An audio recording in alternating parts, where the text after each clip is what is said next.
ọmọ Ìbàràpá lápapọ̀ ẹ̀jẹ̀ adúpẹ́ lọ́wọ́ àkí ọmọ Yorùbá lápapọ̀ tìlé tó kó ẹ̀mí àbọ̀ ẹ̀bá nǹkan mọ Adéyẹmọ Chief Sunday Adéyẹmọ Ìgbòho orúkọ ńlá tí ń jámọ́ láyà bí àrá orúkọ tó ń dẹ́rù bo lórúkọ gan-an ọmọ Yorùbá ẹ má sùn o torí pé bùrà a kò lè fojú kégbodò láyé títa ríro lẹ̀dá ń kọlà wúrà tó máa dán alànà kọjá dandan o ọ̀wọ́n irin ní má bẹ̀rẹ̀ wọ̀nà ẹ̀dá kan ò lè ṣì wá lọ́nà mọ́ ẹjẹ́ àfìmọ̀ṣọ̀ kan ká lè débi re ẹjẹ́ àjọ gbárùkù ti Sunday Ìgbòho ṣá ọmọ Ìgbòho mọ̀rẹ́ nílùú Alágbàdo Òde ọmọ atapẹ̀tẹ̀ wọnú omi ọmọ gègèlè wodò sànyà ìsànyà ò rẹ́ràn bàbá yín láàrin ìdí omi kò sì náà ń kán sí yín lẹ́nu ọmọ òkúta mẹ́ta òkè Ìgbòho ìkan ṣe yín ní dábọ̀dàbọ̀ ìkan ní mọ́ rọra ìkan tó kù nígbà tí wọ́n ò mọ̀ Ìgbòho mọ̀rẹ́ kí ló dé Ìgbòho mọ̀rẹ́ sí ọmọ òpópó sanran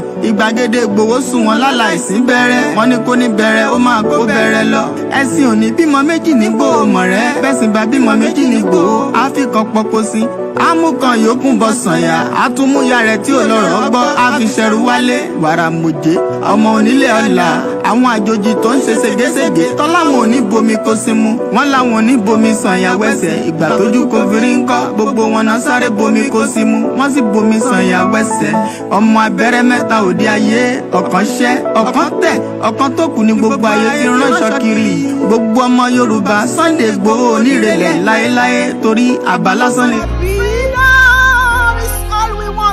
Give us Yoruba Nation. Free us, let's go.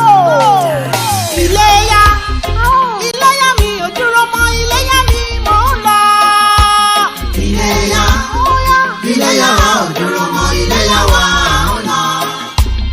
Oríṣà ò lè gbé ní, ó yẹ kó fi ní sílẹ̀ bó ṣe bá mi. Iléyá, ó ti yá. Iléyá wa ò dúró mọ́, Iléyá wa ò lọ. United Nations. Ẹ fún wọn lómìnira Odùduwà nation là ń fẹ́.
the mic.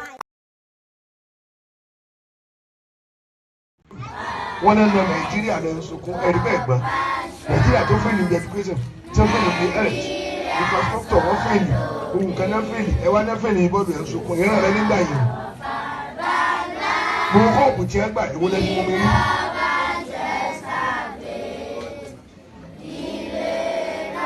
I found now once you the one no another.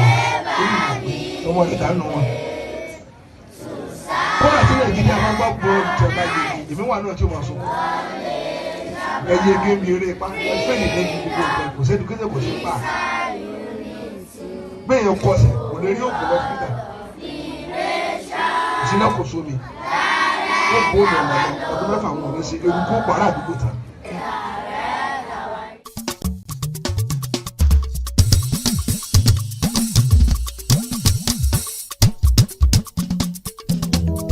Ìgbà ọ̀tun ti dé ọmọ Odùduwà. Àsìkò ọ̀tun ti dé ọmọ Odùduwà. Kò ṣẹlẹ́yàmẹ̀yà mọ́ ọmọ Odùduwà. Kò ṣẹlẹ́yàmẹ̀yà mọ́ ọmọ Odùduwà. Àsìkò ti tó láti gbára wa lọ́wọ́ ìjọba amúnisìn o. Àsìkò ti tó ọmọ Odùduwà. Àsìkò ti tó ọmọ Odùduwà.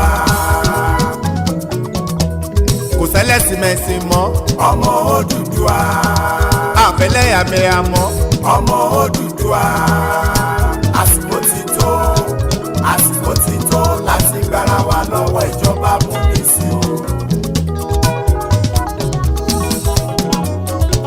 Ọmọ Odùduwà rìpọ́blìkì asọ̀wásọmọ asọ̀wásálàfíà àìkúbalẹ̀ ọ̀rọ̀ àfẹ́lẹ́yàmẹ̀yàmọ́ àfẹ́lẹ́sìmẹ̀sìmọ́ àwọn ìjọba wa ara wọn nìkan náà jà fún. Ẹ jẹ́ ká jọ gbé rìpọ́blìkì lárugẹ Odùduwà rìpọ́blìkì ẹ jẹ́ ká jọ gbé lárugẹ. Kó lè san wá sówó kó lè san wá sọ́mọ asan wá sálàfíà àìkúbalẹ̀ ọ̀rọ̀ àní àsìkò yìí ti tó ọmọ Odùduwà. Àsìkò yìí ti tó sẹ́ ọmọ Odùduwà. Àfẹ́lẹ́yàmẹ̀yà mọ́ ọmọ Odùduwà. Àfẹ́lẹ́yàmẹ̀yà mọ́ ọmọ Odùduwà. Àsìkò ti tó láti gbára wa lọ́wọ́ ìjọba amúnisìn o. Ẹ jẹ́ ká dúpẹ́ lọ́wọ́ àwọn gbogbo àgbààgbà Yorùbá látòrí emeritus professor Banji Akintoye, comrade mi ń kọ́ Victor Taiwo, olóyè Sunday Igboho. Ẹ bá mi tọ́jú bàbá tèmi ààrẹ Gani Adams àti gbogbo Yorùbá akíkanjú ọmọ Yorùbá tó wà lókè òkun látòrí Mr. Adékúnlé Adépọ̀jù. Àní ìgbà ọ̀tun ti dé ọmọ Odùduwà. Ìgbà ọ̀tun ti dé ọmọ Odùduwà. Àfẹ́lẹ́yàmẹ̀yà mọ́ ọmọ Odùduwà. Àfẹ́lẹ́sìmẹ̀sìmọ́ ọmọ Odùduwà. Àsìkò ti tó láti gbára wa lọ́wọ́ ìjọba amúnisìn o. Ẹ̀ ń fọ́fọ́ Odùduwà republic ó náwó ẹ̀ sókè. Èmi náwó mi. Ẹni tó ń fẹ́ Odùduwà republic, ẹni tó ń fẹ́ Odùduwà republic kó náwó ẹ̀ sókè. Look, time on your smartphone. This is Starr Radio. Okay. Are you ready to turn it up? 9, 8, 7, 6, 5, 4, 3,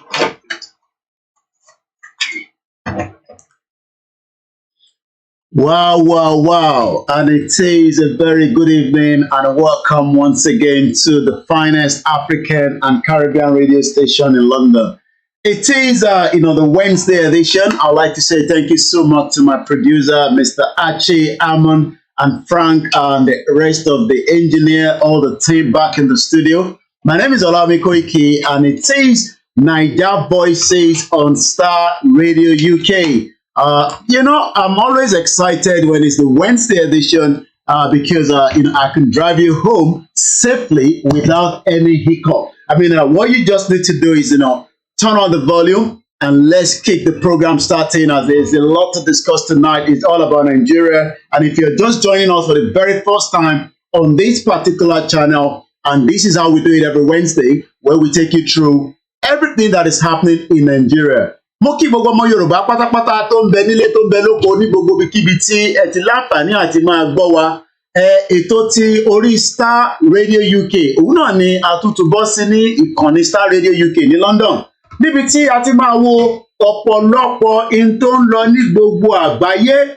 Bẹ́ẹ̀ ni, and also we'll be giving you all the latest news. There's a lot happening in Nigeria, and it seems that Nigeria is going through a very, very difficult time. But I am here, and my job is to make sure that we give you everything that you need to know as quickly as possible. I say welcome once again, and take your seat, get your water, get the popcorn, and let us roll into the program. Good evening to those of you that have joined us on all the platforms from around the world, and I know also the sister broadcast. Let me quick start with the first track this evening. We've got a couple of tracks that we've actually laid down for you. I do love Lucky Dube, just like Frank loves his reggae blues, the reggae blues. But there is something that I want us to listen to first, which is going to kick us start this morning. It is Under Pressure by Raskimono. How many of you remember the song Raskimono, Under Pressure, Under Pressure? I can cite those of you that have joined us. We also have a news from Professor Adebanji Akintoye. I'll be giving you all that. Make sure you tune in and you stay behind. The program runs for almost 2.5 hours. We will bring the a phone line opening just about towards the end. Yeah, man! It is Starr Radio UK, and this is how we kickstart the program. There is a lot going on in Nigeria. Is Nigeria really going under pressure, as Raskimono said some few years ago?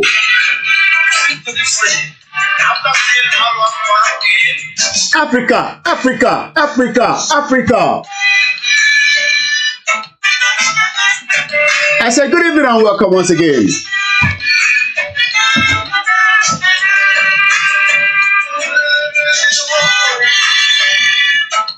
Ọ̀pọ̀lọpọ̀ ọmọ Yorùbá rówó gbà, ọ̀pọ̀lọpọ̀ ọmọ Nàìjíríà rówó gbà. I welcome you if you're watching me from every part of Africa country. Have you been following the news in Nigeria? It seems that there is a lot going on that the federal government cannot handle. There is no money in the bank. There is no money on the ATM. And the POS is not paying out. There is a lot of protests going on in Nigeria. It seems that Nigeria is under pressure. Abiola Oluwade, good evening and welcome once again.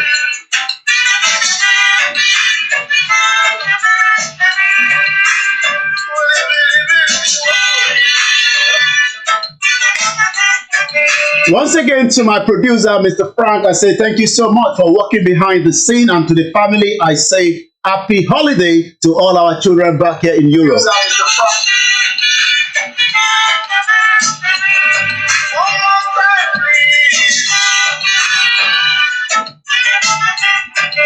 I say thank you so much.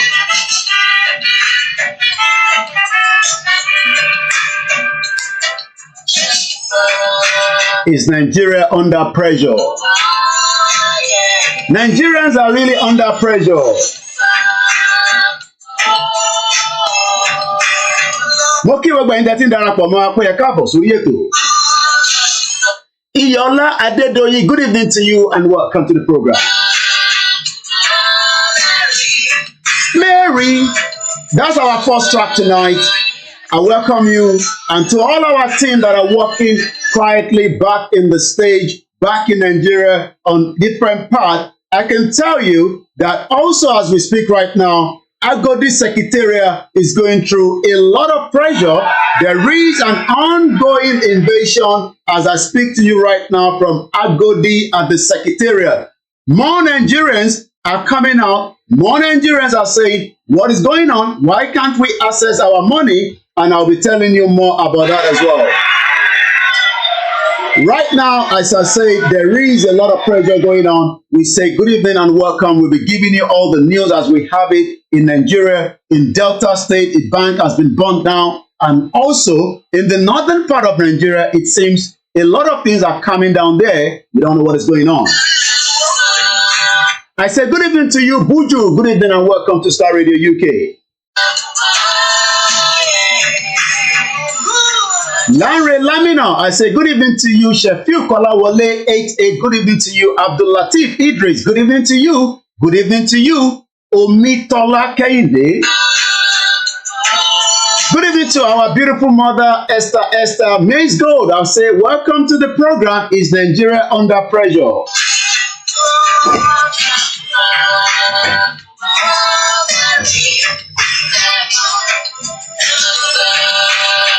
Is Nigeria going to survive in the next couple of days as the election is getting closer? I say all the way, let's remember those that have been affected by the earthquake inside Turkey. Our spirit and mind continue to be with those that have been badly affected at the earthquake.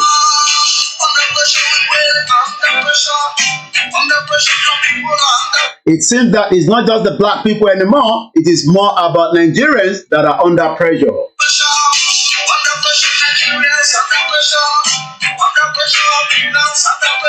And have been gone down, and also in the north,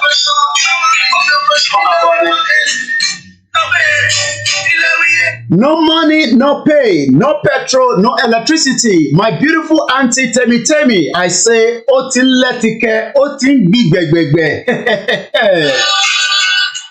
Good evening to those of you who are still wishing. Good evening is just 18 minutes past. We still have ample of time. Samuel Akisoya, publisher, I say good evening. And he says, good evening, sir. Way forward, sir. Backward never. Yoruba Nation no going back. Akitunde Odua, I say good evening to you. Jide Onipepe, good evening. Electrical, good evening to you. And to say that Nigeria is not under pressure, we're going to be telling a lot of lies. Good evening to you, Baba Yusuf Adek Kamarudin. Mo fi tọ̀wọ̀tọ̀wọ̀ kí àwa Abigail ẹ káàbọ̀ sórí ètò. Mo kí Grandma Comfort Adeleye ẹ sọ pé well done White Lion, God is your strength, he will continue to protect you and all your family members. I say a big amen. My very good brother Ismaila Ajadi Subaru ẹ káàbọ̀ sórí ètò, ó ti ń lẹ́tìkẹ́ báyìí o. Ṣé ti gbọ́n tí bàbá wa Akíntóyè sọ lórí Chief Mrs. Modupe Onitiri a máa làmọ́lẹ̀ lálẹ́ yìí ó kù díẹ̀. Mo kí ìyá wa bàbá wa Omitola Kehinde ẹ káàbọ̀. Fab, well done you said. Welcome to Naija can never survive. Please believe it or not. Wow, I don't know. It's not just African under pressure. It seems that the pressure that is going on in Ukraine and Russia is also going to explode. Who is concerned? Are we going to see the next civil war in Nigeria? We do not pray for such, but already it is showing the green light already. I say good evening to you, Oyeyemi Oladimeji, that is watching from the Starr Radio UK, Kunle Adeyemi. How many of you have a Twitter account? Have you subscribed to the Starr Radio UK? I want to know how many people will subscribe to the Starr Radio UK Twitter handle. That is the only way you will find out when we are live on Naija Voices. Mo kí gbogbo alẹ́ àkàn sí pé ẹ káàbọ̀ sórí ètò náà ó kù díẹ̀. Why is it that we can't get money from the bank account in Nigeria? Why is it difficult that a country like Nigeria, the 6th largest crude oil producer, is really under pressure?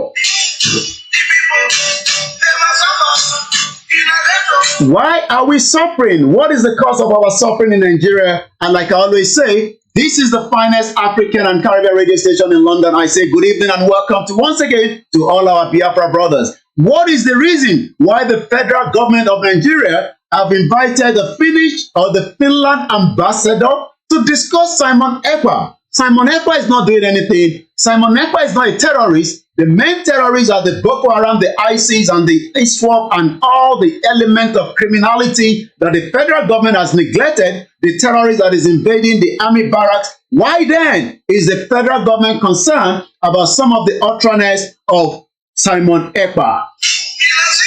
Shout out to all the media around the globe and those that are working tirelessly for the cause of the Yoruba Nation struggle. The way forward out of Nigeria, is it going to be 2023 election? Otuba Adekunle sọ pé the table go break tonight. Oh, I can confirm officially that there is a message from our father, the leader of the Yoruba Nation struggle, Professor Adebanji Akintoye, around Chief Mrs. Modupe Onitiri. Just stay tuned. We'll be telling you all much about that. Hey. Bam, bam, bam, bam, bam, bam, bam, bam, bam, bam. Tomorrow is the property hour on Starr Radio UK. Make sure you tune in. But for tonight, it's all about the Starr Radio UK, Naija Voices. The way out of Nigeria. Is it going to be election? Atiku, there is already an assassination attempt on one of the PDP, and I can confirm he has died.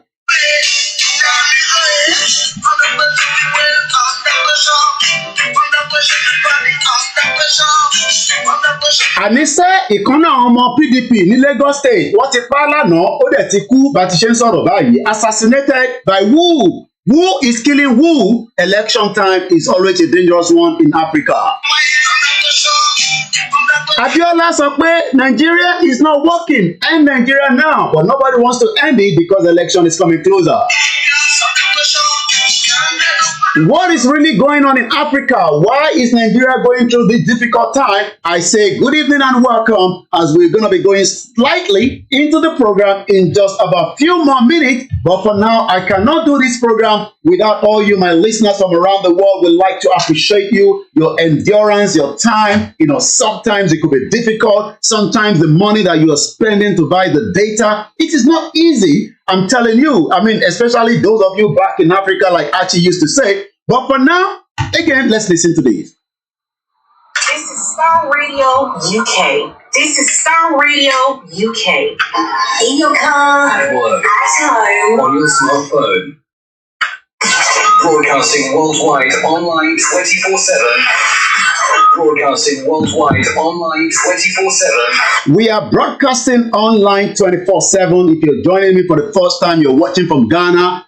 Shout out to you in Ghana. If you're watching from South Africa, what a very sad news last week when we heard about the death of AKK. Is it AKA or AKK? I mean, he was just about to celebrate his birthday last week, Friday, and he was gunned down. What is the world turning into? Why is this world so wicked? Why is it that we can't live piece by piece? I was watching, Jeremy Corbyn. How many of you know Jeremy Corbyn? Jeremy Corbyn is, was a one-time, good evening to you, Abdurrahman Hussein. He said, wow, interesting. Yeah, you have not had anything yet. There is a message from our father, Professor Adebanji Akintoye, regarding Chief Mrs. Modupe Onitiri. We're going to be giving you the audio clip in just about a few minutes before we go into the program. Shout out to all our listeners, our viewers around the world. Maybe we should start with these, first audio. It's a video, but you can only hear the soundtrack. I'll be telling you, I can confirm officially a PDP member has been shot dead in Lagos State yesterday.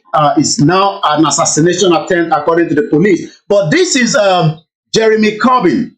Jeremy Corbyn is a UK politician, and one time also the leader of the Labour Party here in UK. I was going through his Twitter handle this particular morning. Jeremy is a very, very outspoken politician representing East Clinton North, a member of parliament. He's been there for a very long time.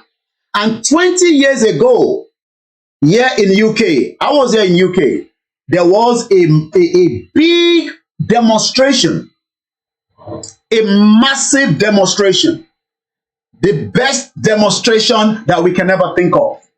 We might say maybe we can just get the video, for those of you that are watching us from around the world. This demonstration took place here in London.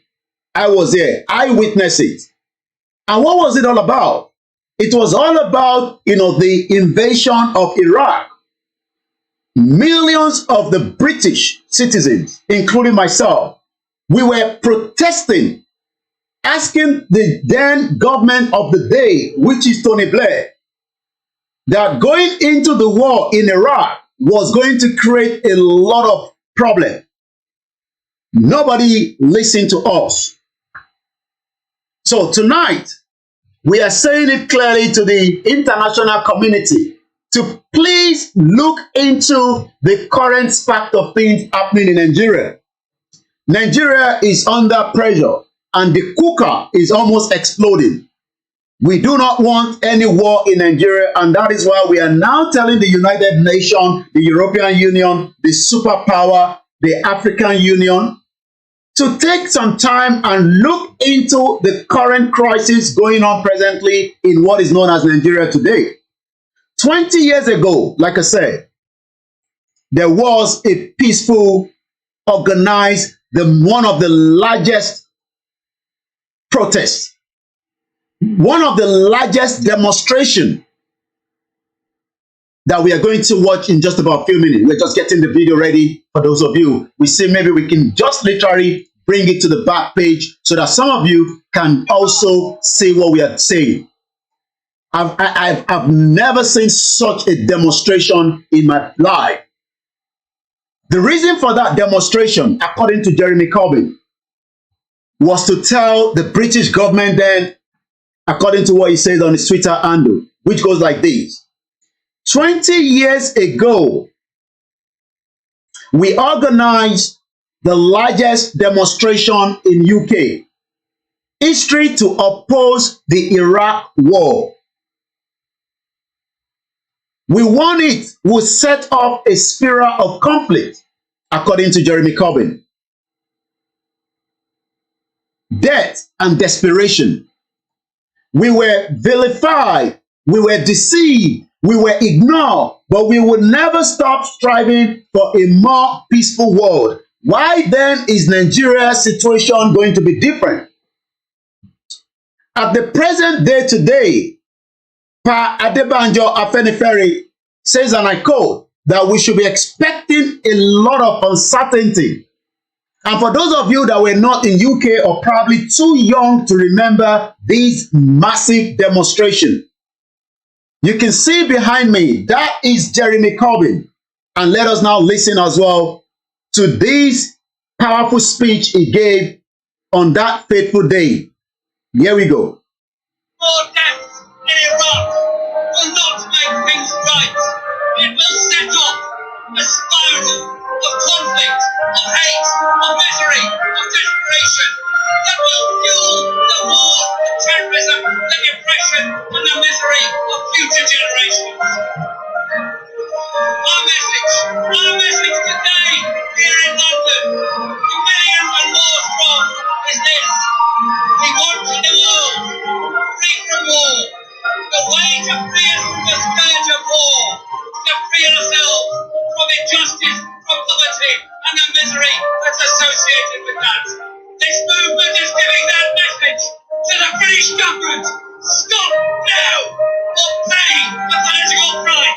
What? Is the British government going to intervene in what is currently building up in Nigeria tonight? Already across Nigeria, we have seen chaos. We have seen a lot of disruption.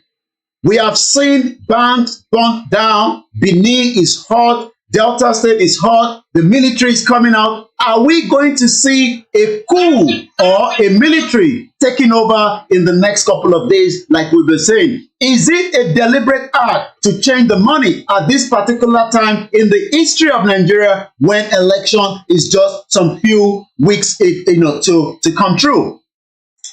Is it okay that the federal government decide to change the currency in just about a few weeks before the general election? What is going on in Nigeria? Should the international community listen, just as Jeremy Corbyn was crying out 20 years ago that the world will be uncertain should you invade Iraq? Today, Iraq is really, really disorganized. Libya is disorganized. Are we going to see Nigeria as well going through turmoil in the next couple of weeks? This is Starr Radio UK. It is the finest African and Caribbean radio station in London. As I said to you, banks are becoming more worried. This is the sound of a bank in Benin when fire was coming through to them.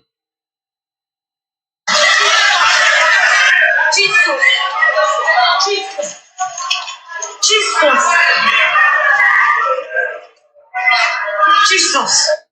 The bank staff are becoming concerned.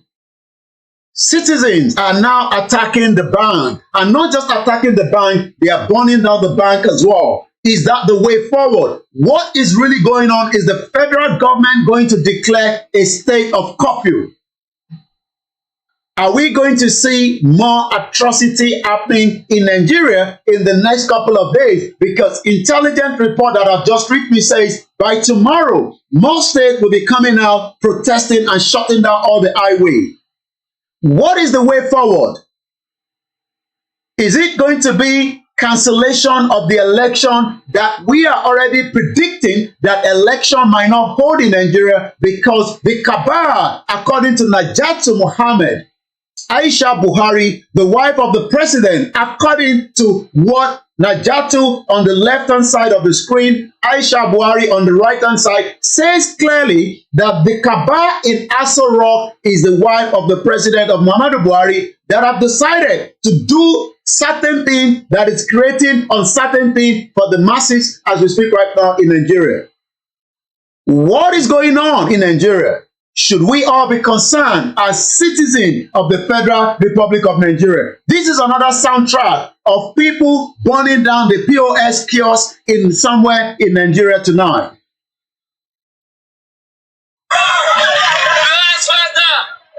Angry resident destroy a POS operator in Delta State. Nigerians cannot access their money, and they are becoming more concerned. They are becoming more agitated. Also, last week, Father Mbaka said clearly that President Muhammadu Buhari should try and rectify this problem as quickly as possible before Nigerians become going out on the street and making a lot of destruction and loss of life. 3 people have been killed in Nigeria today in the southeast part of Nigeria by the military because of these protests. You are listening to Starr Radio UK. It is the finest African and Caribbean radio station in London, and I'd like to welcome each and every one of us into the program.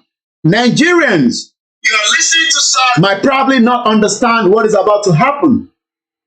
When crises like this start to occur, it will affect the women, the children, the old, the widows. It will affect millions of people that will probably not be able to get to the hospital, those that will not be able to get 3 square meal that has already been affecting them. You cannot do transaction between a pepper seller and a garri seller because even if you try to send money to them, it is not going through. Is it the appropriate time to change the currency, or is it a deliberate to destabilize the coming election? So who actually is disturbing the election? Is it Simon Ekpa that says for the last 2 years that the Biafra do not believe anymore in those that are engaging with them? Is it also the Yorubas? What has been the crime of Simon Ekpa, apart from asking for the right of the Biafran people that the 1914 amalgamation that was put together by the British government has actually derailed the Biafrans from not progressive? But yesterday, we saw the engagement by the Minister of Foreign Affairs, Jeff Godfrey Oyeme. Oyeme had a conversation with the Finland ambassador to discuss about Simon Ekpa. Simon Ekpa, for those of you that probably will not know him, is a lawyer and also a Biafran spokesperson. He's a Finnish lawyer, a political activist. There's nothing wrong to be political activist. But it seems that the Nigerian government is now concerned that they have decided to call the ambassador of Finland representing in Nigeria. What was the response of the Finnish ambassador? Let us continue to say to the international community, the problem is not Simon Ekpa. The problem is the government itself that has allowed the porous border, the influx of terrorists into the southeast and the southwest and the middle belt, and have killed as many Nigerians as we speak tonight. Mokiyawa Adeola Osinloye, ẹ káàbọ̀ sórí ètò.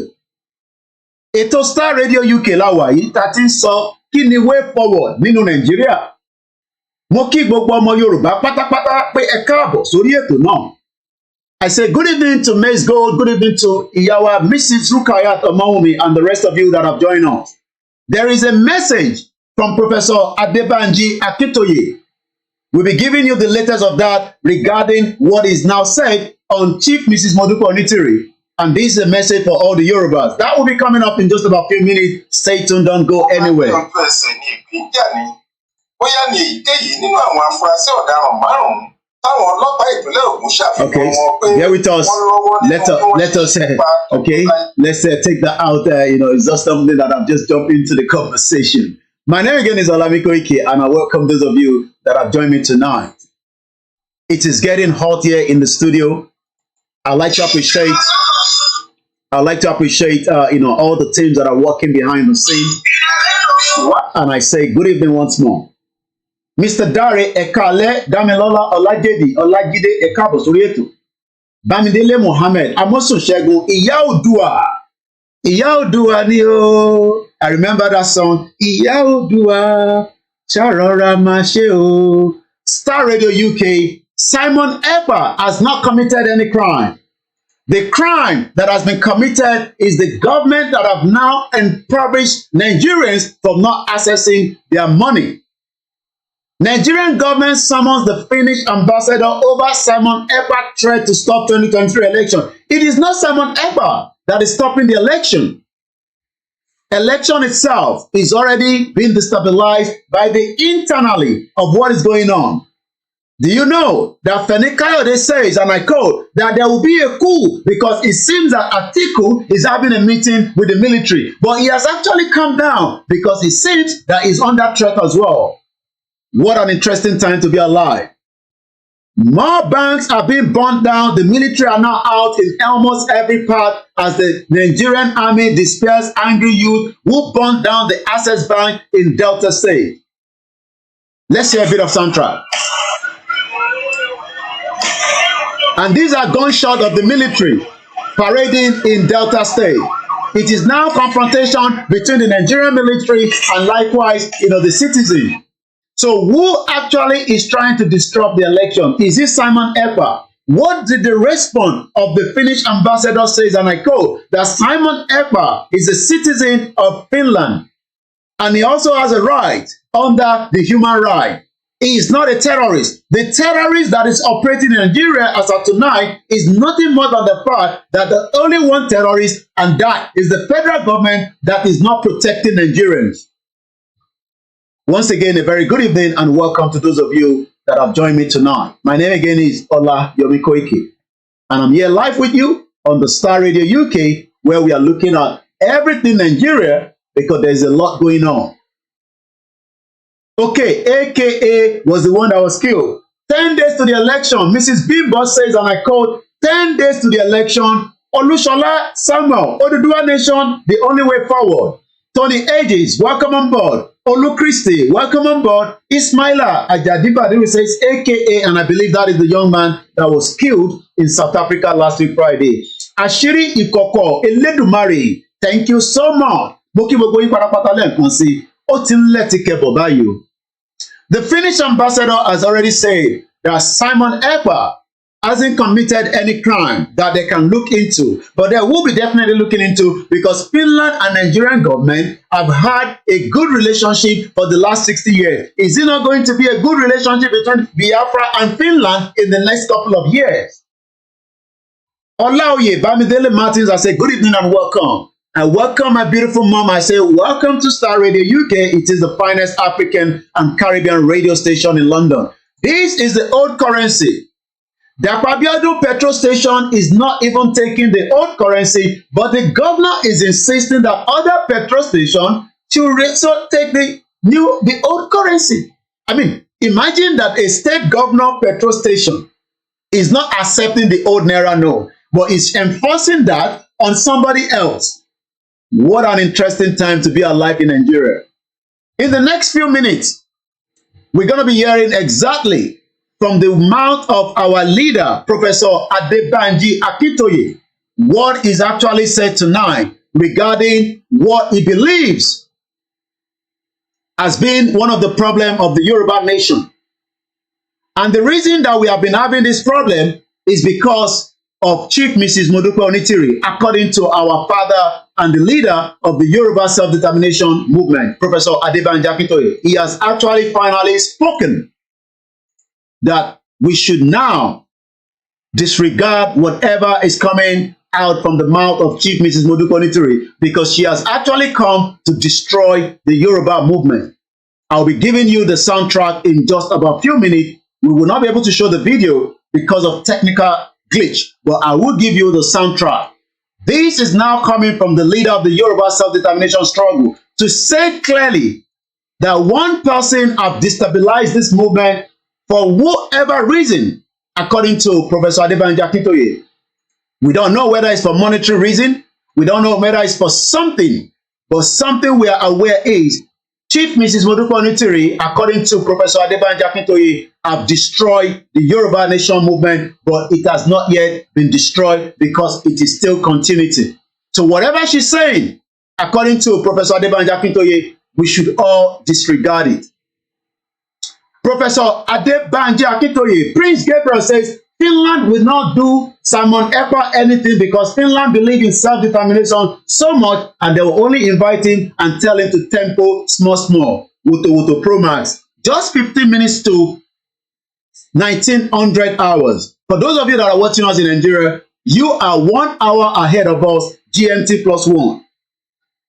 Are you joining up for the first time? This is Starr Radio UK. It is the finest African and Caribbean radio station in London.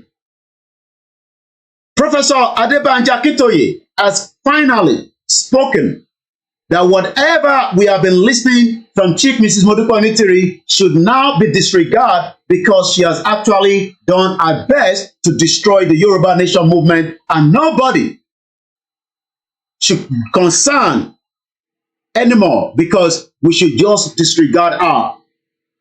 She has finally destroyed the movement, but the movement has not yet been collapsed. There's also some few things that Professor Adebanji Akintoye is going to share with us. That they were making headway up to last year until Chief Mrs. Modupe Onitiri came and destroyed the movement. This is coming now officially from the leader of the Yoruba self-determination struggle, Professor Adebanji Akintoye. Adeagbo David, I say good evening to you. Ilesami, good evening. And let's get a little bit now from what Professor Adebanji Akintoye said in an engagement he had some few, I believe, days ago. Professor Akintoye is a bad man.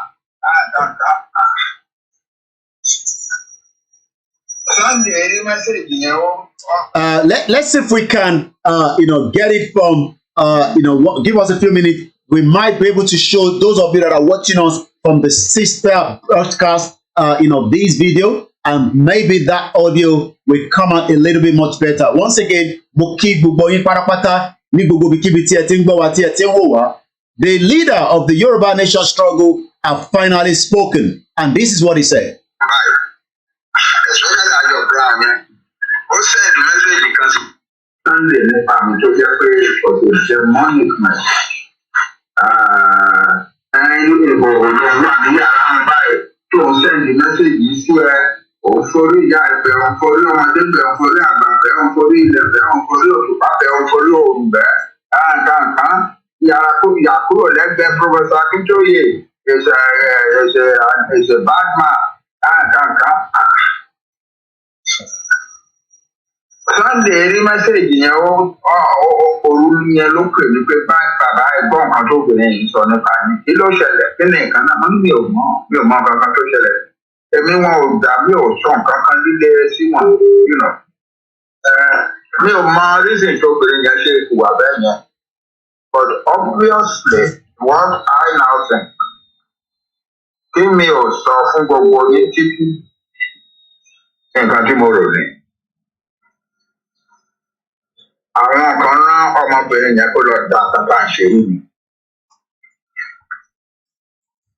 Who they are? I have my suspicions. But I am absolutely satisfied that she was sent to go and disrupt the Yoruba self-determination struggle. Àwọn kan ní ẹwà ambitious mo ní kò sí ọmọ ọ̀rọ̀ Yorùbá kankan wà ní ambition rú yẹn ó ti pọ̀ jù. It is what she has been doing is driven by money that she's been receiving from some people. About that now I have no doubt. Mi ò ní kẹ́ agree necessarily pẹ̀lú mi, but I know this to be true. Tó bá yá ẹ̀ discover.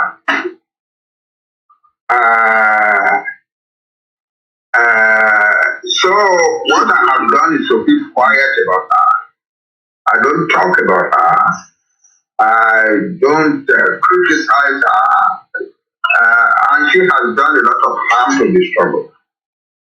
Mo fẹ́ sọ kí ní kan fún yín báyìí tí mi ò sọ fún any other person. As of November 20. And for those that are watching us, that is the leader.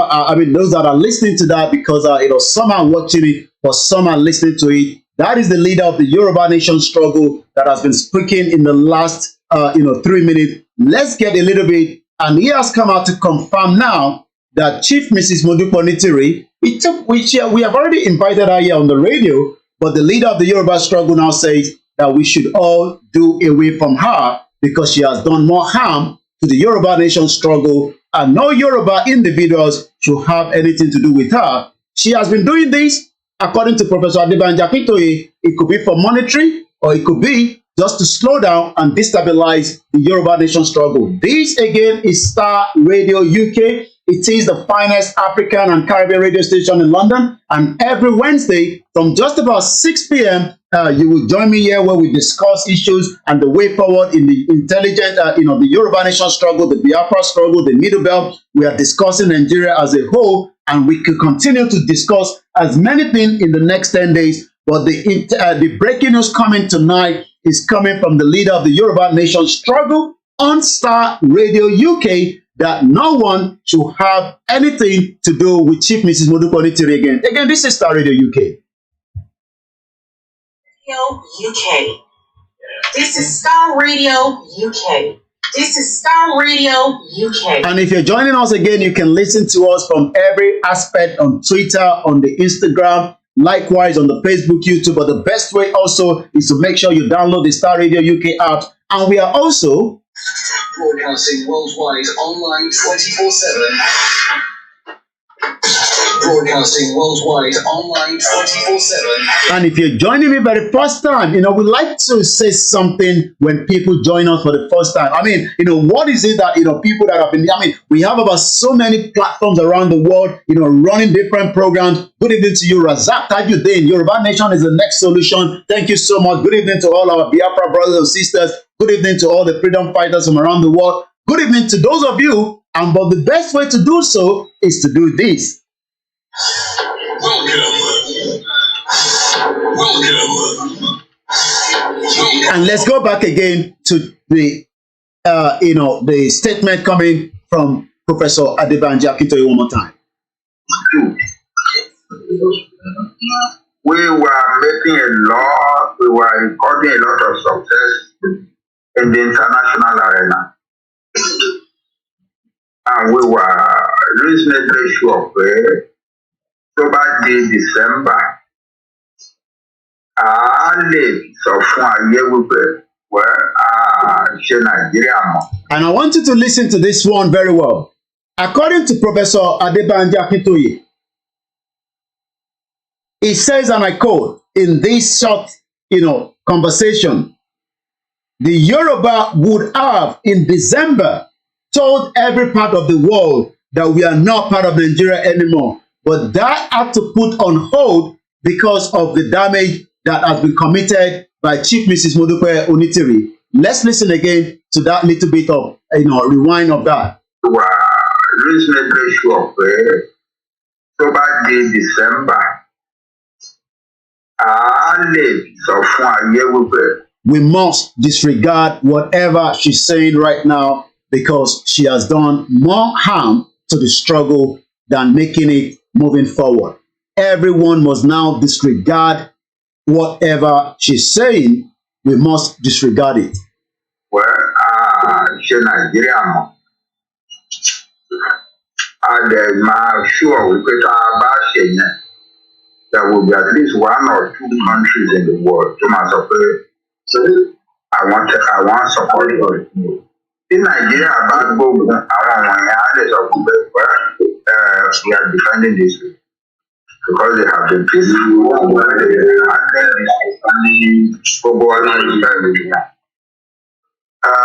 Ibi tí a bá ọ̀rọ̀ dé by November yẹn, a lè ti wá múra àti bá àwọn kan ṣe pàdé láti sign agreement wípé tá a bá ṣe báyìí àwọn náà ṣe báyìí.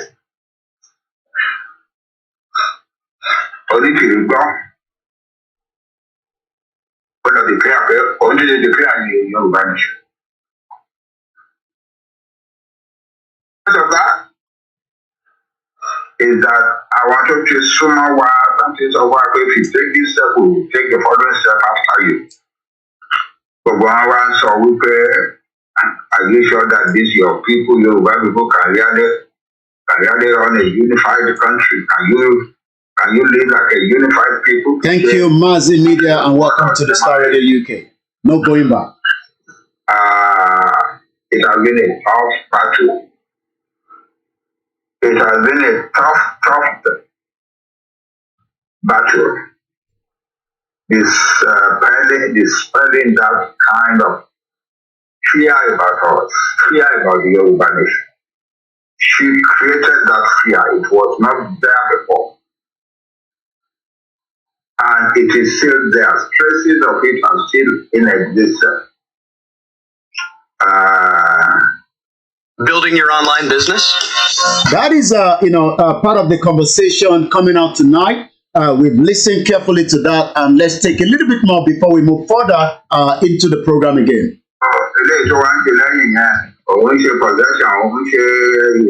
For those of our listeners that are not conversant or speaking Yoruba language, the leader behind me is the leader of the Yoruba Nation struggle. Who are the Yorubas? The Yorubas are people that wants to also exit Nigeria peacefully, but they've also had internal problems, just as those that disregard Biafra spokesperson Mazi Simon Ekpa.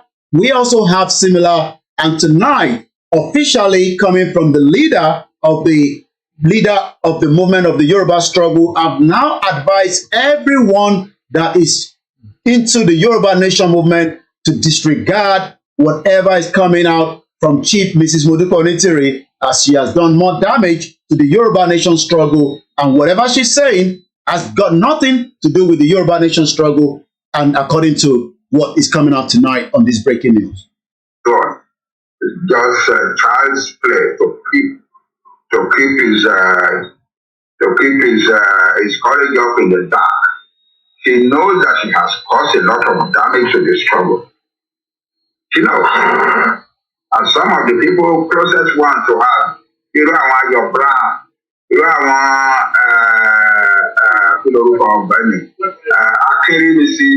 they know they have done a lot of harm to the struggle.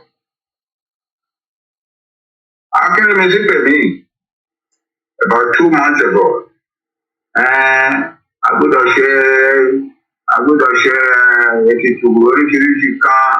I would have who I want to say I know the look actually. Èmi náà dẹ̀ ní kó ṣe èmi kàǹkàn ọ̀dẹ̀ wá sọ fún mi.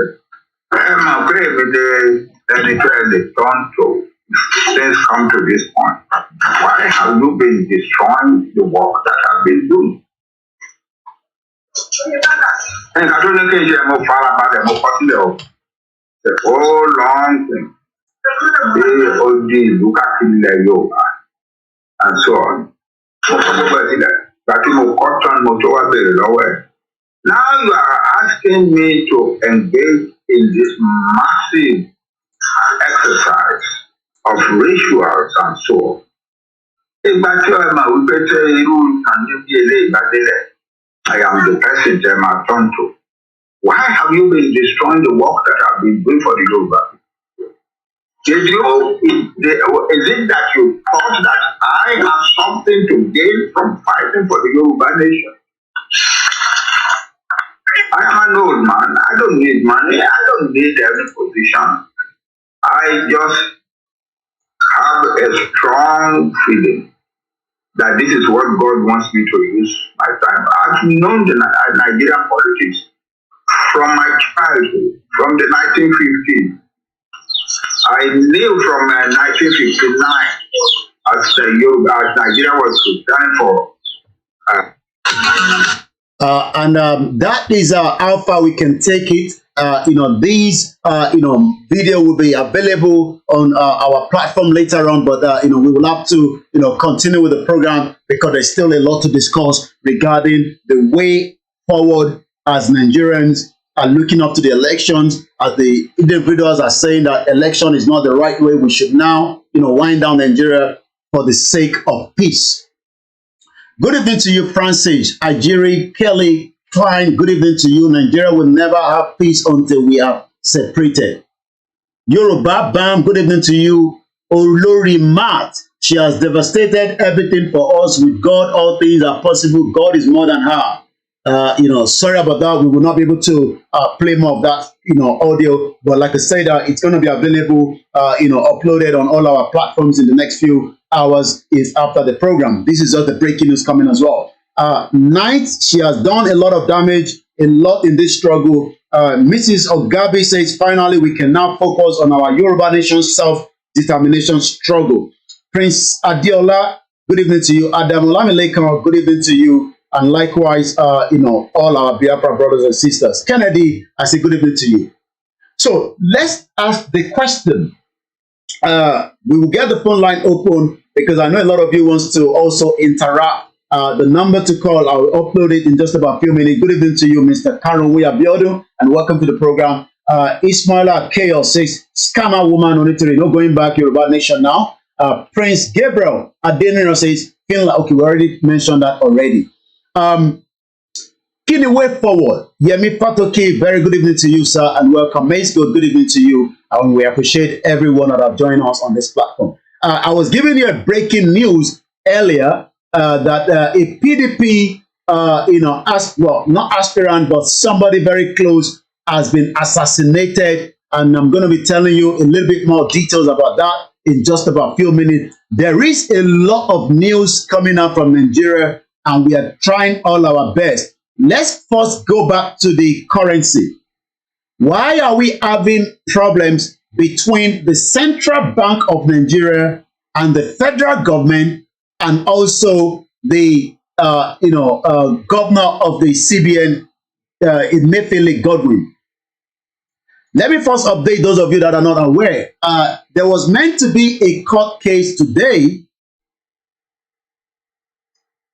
but finally, that was being also adjourned to the 22nd. So another 7 days.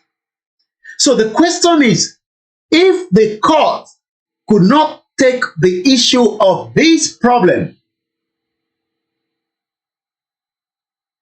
that has now become a threat to human lives, why come they are not using these to resolve quickly the issue? So let me bring you up to date. On Friday, on the 10th, was meant to be the day that those of you that have the old Naira notes, which I'm going to show you right now, this is the old Naira note. For those of you that are not from Nigeria, you might be probably lost in the conversation. Let me just take you through. There is a currency used in all over the world. This is our own currency known as Naira. When you have this currency, you can do buying of goods, you can travel out, you can exchange it to foreign currency. But the federal government last year, December, decided to change these three denominations, the 200 Naira, the 500 Naira, and the 1,000 Naira, to this new note. But the problem now is millions of Nigerians still have these old notes. And this is now becoming a problem. And 3 governors from the state, from the 36 states, more governors have also, added the suit. So 3 governors decided that since they are not happy with the federal government and the CBN, and for those of you that don't know what is the CBN is just similar to Bank of England or Bank of America, and also mean the Central Bank of Nigeria. These governors decided to take the governor of the CBN and the president that the old currency must be allowed to be used because the time frame is still very, very short. And yet, the CBN still rejects the ruling that has not yet been confirmed whether the currency should not be used or not. There was a injunction. And this is why some of the, those that are campaigning that the rule of law only works for those that it wants to work for the average man. So these, thank you so much, Mrs. Comfort Adela says, thank God for our father courage to throw out this woman. We can now focus on the mission. Imole Onumila say, woto woto. Now the way forward, White Lion, you have been saying this for a very long time. So, what actually then happened is, the Supreme Court told the central bank that you should not do anything until we have a conversation whether these new notes should be extended or not. But the CBN governor is still adamant that anyone with the old Naira note, which is this particular note, should make sure that you are not taking it in the bank. So the banks refuse to take this old Naira note that is still in their billions across Nigeria. The new Naira note is not even available for those that wants to spend it. And this is now creating all the problem we are facing in Nigeria in the last couple of days. As the election is now, as we speak today, 10 days, that means that the Supreme Court will now make a judgment 3 days before the election. And I want to tell every one of us to follow this conversation. If the Supreme Court should have made the judgment today, it could have less the pressure, the balloon that is about to explode, just as the American took down the Chinese balloon that was traveling through their airspace, and we were not sure what it was. So the Air Force was sent to take it down. So the balloon in Nigeria now is already swollen up and is just waiting to be exploded. So I was expecting that the Supreme Court, regardless of how busy they are, should have been able to make a decision today that will have given the CBN, if they have to arrest the governor of Central Bank, for trying to destabilize something that the government itself has been planning. So the question is it now confirmed from what El Rufai is saying, the governor of Kaduna State, that we now have another cabal inside Nigeria that is trying to disrupt the election? Should we now be saying that we have a new cabal from the ones that we have known or the ones that we have been told? Because if as of today, which is the 15th day of February, we have 10 days before the general election, and nobody can confirm whether there will be enough money to go around in terms of the new Naira note. So are we now saying that there is an agenda by the cabal within the federal government to make sure that the federal government do not conduct this coming election? And that's exactly what I said on the 1st of February. I went back to my record when I was speaking to Archie this morning.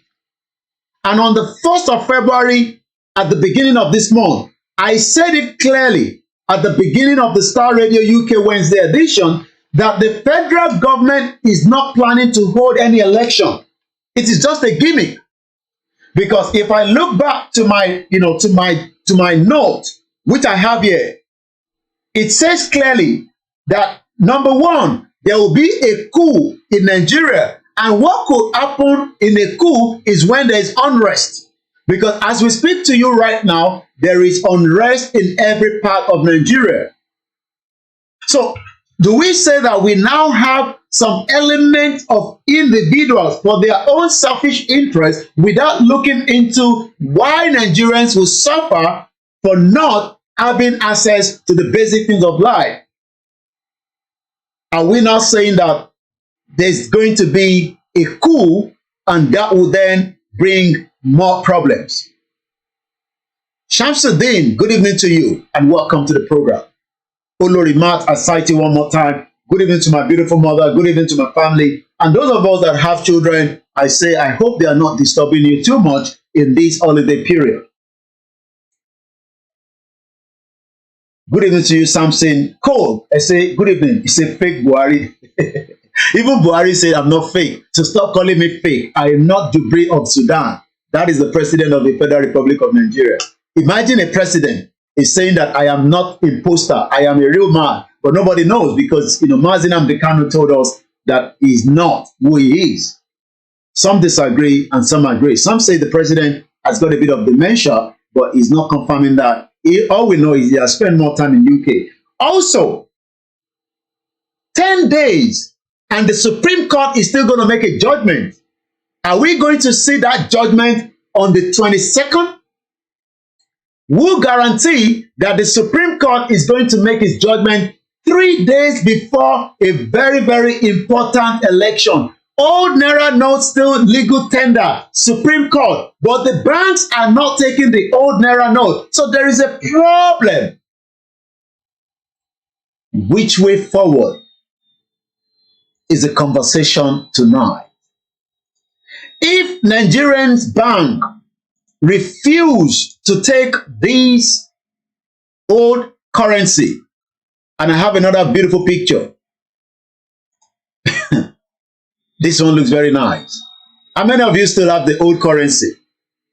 Many Nigerians still operating on the old currency, and if you are in Nigeria today, you will not be able to use that to buy anything.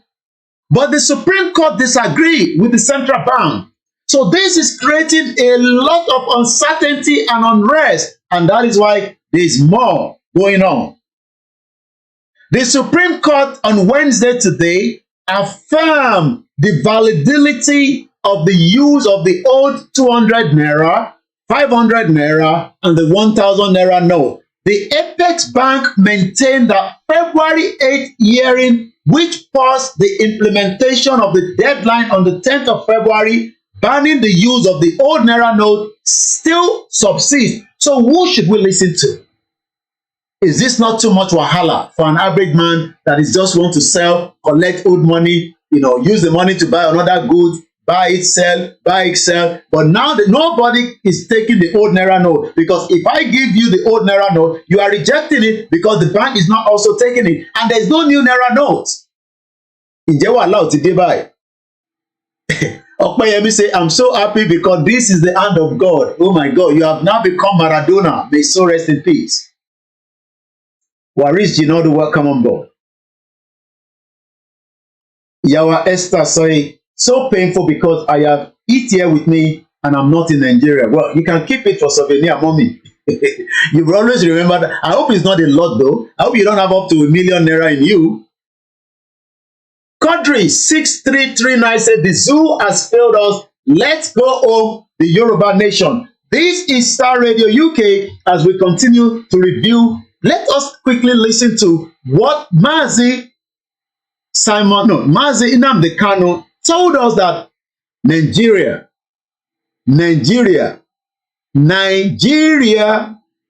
ti gbogbo wa ni, kó máa gbọ́. Who remember that song?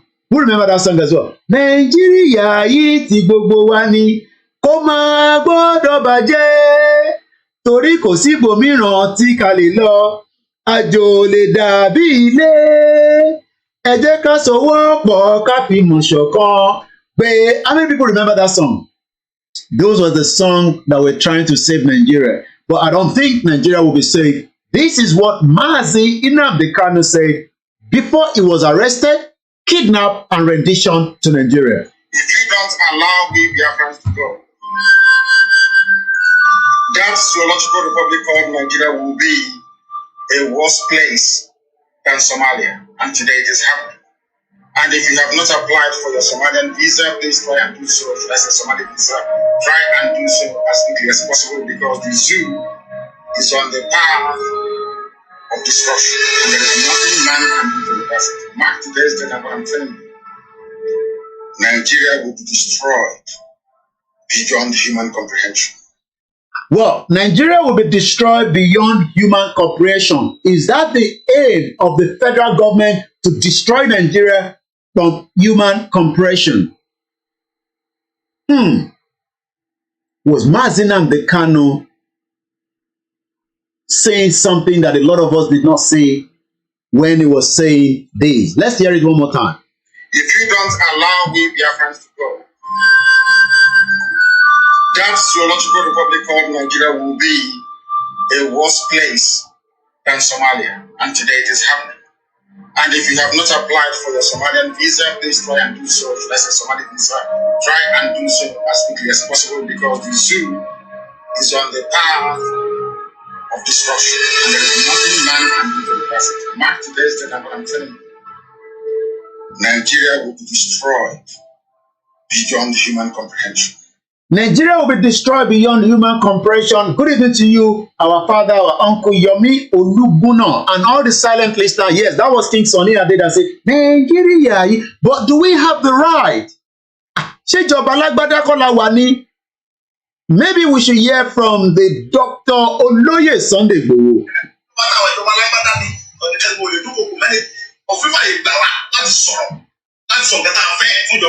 Láti ọ̀gá tí ń dùn wá lẹ́nìkan bọ̀dẹ̀ gbọ́dọ̀ dúpọ̀ òkú mẹ́rin kẹta tí ò lẹ́nìkan kẹjọ àlẹ́ mẹ́rin kẹta. Mo lè bẹ́ẹ̀rẹ̀ ẹ̀tọ́ mi náà á máa lẹ̀ mọ́ mi. Ìjọba àpọ̀lọ́ mo lè lè wá kúkú lè ju ilé babẹ̀. Òfin báyìí gbà wá láti béèrè ẹ̀tọ́ wa lọ́wọ́ ìjọba. Ìjọba tí lè ń bẹ́ ń tà yín náà, ìjọba tó létí ni wọ́n lè lé. Well, for those that do not understand that beautiful language, and to those of you that are not sure, who are these two important men behind us on the screen? To your right-hand side is the leader of the indigenous people of Biafra, Mazi Nnamdi Kanu, that has been kidnapped, renditioned back by the Buhari government and Yemi Osinbajo to Nigeria. Is currently being held in the custody of the DSS. We are concerned about his state of health. And on your left-hand side is the Yoruba Nation activist, Dr. Oloye Sunday Igboho. Is also a freedom fighter that was almost going to be assassinated by President Muhammadu Buhari and some of the governors and some of the kings in Yoruba land. He was just lucky to escape death. They invaded his house on the 1st of July 2021. 2 innocent lives were gunned down, even cars were taken away. 12 innocent people were moved to Abuja for a lot of months until we were able to get their release. And they were really, really tortured, especially the woman among them.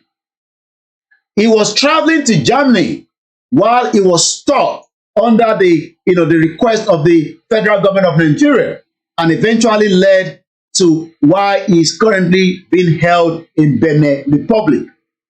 And yet, the federal government wanted to bribe him while he was being held in the custody of the government of Benin Republic. He refused, almost to the tune of $500 million, so that he can abandon the project, the movement of the Yoruba Nation struggle.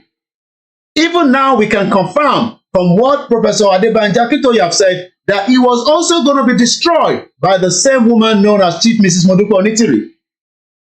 But Chief Sunday Adeyemo Igboho remained firm in the movement.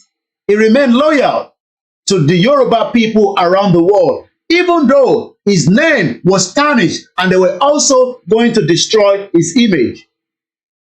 But he has not stepped back, and he has not refused to continue to ask for his right. And he says in that particular clip that I've just played, which we're going to play it again, that he has a right. Let me make use of my right. He's telling the federal government, because we are no longer in the military era.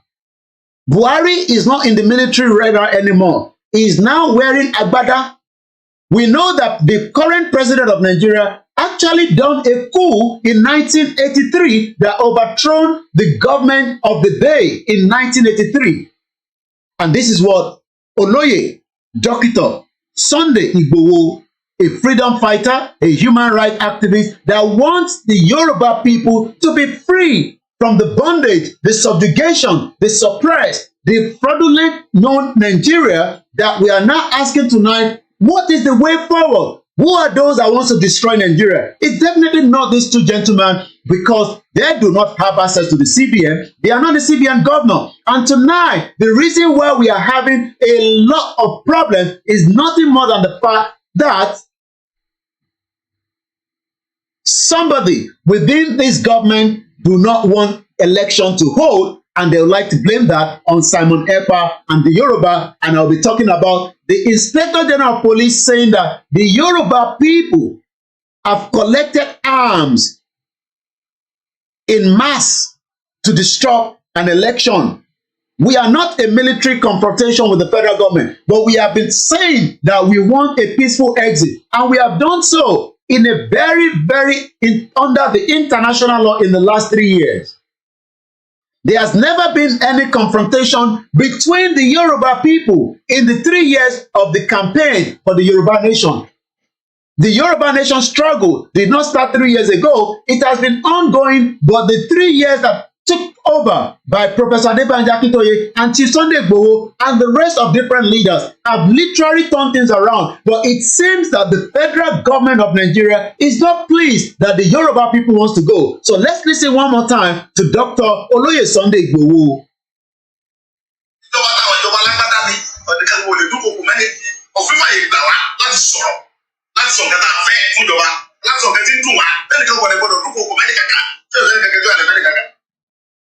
Mo lè bẹ̀rẹ̀ ẹ̀tọ́ mi náà ẹ máa lẹ̀ wọ́n mi ìjọba àgbọ̀dọ̀ mo lè lè wá kúkú lè ju ilé ba bẹ́ẹ̀ òfin báyìí gbà wá láti béèrè ẹ̀tọ́ wa lọ́wọ́ ìjọba ìjọba tí lè ń bẹ́ ń tà yìí náà ìjọba tó létí ni wọ́n lè lé. Well, so let's now ask, is it the internal wrangling between the APC according to this woman, Najatu Mohammed? Najatu Mohammed is the one on the left-hand side of the screen tonight, while Aisha Buhari is on the right, and that is the wife of the President of the Federal Republic of Nigeria. This is what Najatu had to tell us during an interview. She reinforced what El-Rufai said. She agreed with what El-Rufai said. El-Rufai said that the cabal in the villa, and she confirmed it. But what I'm saying is this: she is also part of the cabal. According to Najatu, says clearly that Aisha Buhari, the wife of the President of President Muhammadu Buhari, the Federal Republic of Nigeria, is also part of the cabal that is disturbing this current government. Good evening to you, my beautiful mother, Auntie Sarah Oyilowo. Omoba, you will continue to excel. God bless Yoruba Nation. God bless you as well. Mo kí gbogbo ọmọ Yorùbá lẹ́ẹ̀kan sí pé ẹ káàbọ̀ sórí ètò. Afolayan, God bless you as well.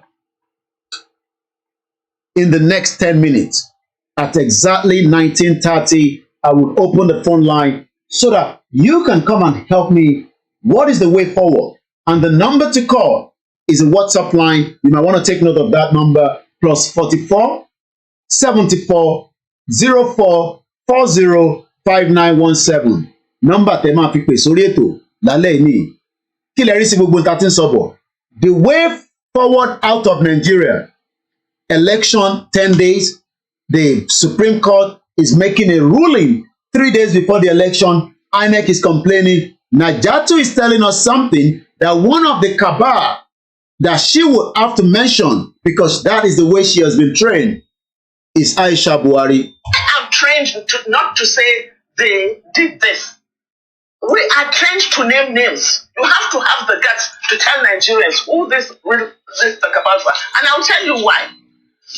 One, if you look at, we are discussing the hardest thing for Nigerians now is the question of changing this money. People are in... And this is really troublesome to so many Nigerians tonight. as we can tell you, I have dozens, we can't show those videos, but there are dozens of videos circulating throughout today with so many things happening regarding Nigerians not having access to the money. Do you know that the younger brother of Aisha Buhari is the Director General of the Mint, where Nigeria money is coming out from? Let's listen more to Najatu Mohammed pointing to the president's wife that she is one of the cabal. I would like to know the remaining cabal, or maybe she's only the leader and she has a lot of people that are working for her. Very, very dire situation. Even I had to know how to mobilize to send my mother ingredients, tomato and pepper. It's terrible. I am stressed up. So think of the millions that have to work daily to feed. But what is happening? They are talking about the cabal, and they are talking about themselves. Okay. Are we now saying what Mazi Nnamdi Kanu is saying, that Nigeria will be destroyed by the same people that have run Nigeria? My brother Akim Adiora Saki Adunike Mokiyawa, Moki Bogoma Yoruba, Mokiyawa Comfort Ologunja. Baba has let the cat out of the bag. The truth has been revealed at last. Yoruba Nation movement continue. The gate of hell will not prevail against the movement. If you have just joined us, there's a breaking news. We're going to play that again towards the end of the program. Professor Adebanjo Akintoye has now said officially that nobody should have anything to do anymore with Chief Mrs. Modupe Onitiri, because she has come to destroy the Yoruba Nation movement struggle. We're going to listen to that before the end of this, the program. We have just about more 7 minutes. At exactly 7 minutes from now, I'm going to start taking my call. But let's listen more to Najatu. Are you able to get your money? And when you call, if you feel comfortable to speak in English, please do so. And if you want to speak in our local language, well, not local language, but you'll know what I mean. If you want to speak in Yoruba, please also do so. Kola Akisiku, Moki Bogbamo Yoruba, Káàkiri gbogbo jákèjádò ilẹ̀ àgbáyé. My Yoruba is becoming much better in the care of Babawa Oloye Sunday Igboho. After spending 6 months with him, my Yoruba was so beautiful and very, very crispy. I'm saying what El-Rufai is saying. Mo rí dáadáa ẹ̀yin ìyá wa lálùbáríkà láti ìlú òyìnbó níbí, àǹtí mi dáadáa ìyá lálùbáríkà Tóyìn Ọláoyè, pẹ̀lú gbogbo iṣẹ́ takuntakun tẹ́ ń ṣe pẹ̀lú ẹ̀gbọ́n mi Rótìmí, Ọlọ́run ọba Elédùmarè kò ní balẹ̀ Yorùbá jẹ́ mọ́ wa lọ́wọ́. Gbogbo ẹni tó bá ń gbèrò pé kí ìran Yorùbá kó má débi tá à ń lọ, láàárín ara wọn láti máa rí gbogbo àṣírí táwọn máa tú síta. In 10 days, election is meant to be conducted, and as we see right now, what do you think? Tí election máa wáyé, ìbéèrè tá à ń béèrè lálẹ́ yìí ni the way out of Nigeria. We should not wait. That is why we are here telling the international community, welcome on board Peter Dinyo. Sam, good evening to all. If you do not have Twitter, please do so right away. Ẹ ṣé gan ni ìyá mi Tóyìn Ọláoyè. Ẹ bá ń kí ìyá àbèjì náà dáadáa. Mo kí gbogbo ẹ̀yin grandma, mo kí ẹ̀yin ti GR1, mo kí bàbá wa Prophet Ológunolúwa, mo kí Bishop Adésínà, a kí gbogbo àwọn tó ti kú ní inú ìrìn àjò yìí, a kí gbogbo àwọn tí wọ́n ṣe ń tẹ̀síwájú, mo kí Ọ̀mẹ́yọ̀, mo kí bàbá wa Láróńdó, mo kí gbogbo ẹgbẹ́, àwa kí bàbá wa Ìbà Gani Adams lóògùn ọ̀fẹ́ o. Mo lọ bẹ́ẹ̀, mo kí gbogbo tó ń pè ní orí adé ilẹ̀ Yorùbá, even though I know some of them are Gaima King. Ọ̀nà ọmọ yóò ní yìí oníwàhálà nìyẹn púpọ̀. Mo rí bẹ́ẹ̀ bàbá wa Àlàbí Ìdòwú, ẹ káàbọ̀ sórí ètò. Ètò talẹ́ yìí là ń pè ní Starr Radio UK. Ọ̀pọ̀lọpọ̀ ní Koiki jọ àfi gbọ́ Naija voices yẹn mọ́, tó lè bá wa rí sí Yorùbá voices. It is still something that we are discussing with with all the production team, if we can change that. But definitely, as you all know my stand, I am a full Yoruba man. I think Yoruba first. I drink Yoruba. I sleep in Yoruba. I wake up every day in Yoruba struggle. And that is the only thing I know. And we appreciate all your prayers. We appreciate all your love. We appreciate even those of you that disagree with the views. Even though you all want an election, 10 days. There is no naira, there is no petrol, there is no electricity. The country is becoming chaotic every day. Are you sure? Like Baba G.O. Adeboye, are you sure? I can now see why Baba Adeboye told us last year that he's not saying election yet. because there's catalog of problem. There's so much problem. Good evening to you, Larry Lamina. Say this big wahala. This is big wahala. Send money home to collect na wutu. Ìyẹn ni bàbá Adébóyè ṣe sọ fún wa pé àwọn ò rí tí Ọlọ́run sọ fún àwọn pé election kọ́ because there's catalog of problem. Yes, it is now official. Baba wa Professor Adebanji Akintoye has now come out to say we should all disregard and have nothing to do with Chief Mrs. Modupe Onitiri because she has actually come to destroy the Yoruba Nation movement struggle. Changing money is okay, but why now for elections? Changing money is okay. I mean, there's a video I met from one of our mother. We'll see if we can get that video. That video is coming from Libya. And in that video, she was saying that owó tó ti change ní Libya. Ó sì náwó yẹn. So kí ló wá party Nigeria tó wá lé kókókó bí ojú ẹja. I mean, of you like the fish eyes. I love it because sometimes you can there's some juicy inside that fish eyes. I mean, I know some of you like koiki ojú ẹja ló máa I mean, of you man. Olódò ràpàtà ojú ẹja ló mọ̀ ọ́ jẹ. Ta ló mọ̀ rí yẹn? Olódò ràpàtà ojú ẹja ló mọ̀ ọ́ jẹ. I just love something around the fish eyes. It is so juicy, and if you know how to suck it and you can, there's always a white, there's like a white, you get what I mean? There's a lot of catalog of video. We leave Najatu for now because Najatu has, maybe we should just complete that quickly and then I can prepare you the next video. And to bá dá sí ọ̀rọ̀ ètò tálẹ́ náà, way out, please call in and let us hear your view. Or is it about Nigerians that are suffering? And whose election? Their election. This is the point I'm trying to make. So when they are talking of the cabal, her brother, Aisha Buhari's brother, same mother, same father, is the DG now or MD of knitting and printing. Aisha Buhari, imagine the white president, the younger brother, same mother, same father. Is that? Hallelujah. These are the nepotism going on in Nigeria. Padi, nobody you become the leader, they give you something, and this has been going on in Nigeria. We leave that quickly. Let's hear, do you know that you can get your Nigerian passport day one, same day, in the north, in Minna, but you will never get this? Is it because there's no pressure of people traveling in the north as against the south? Let's hear from this, our father.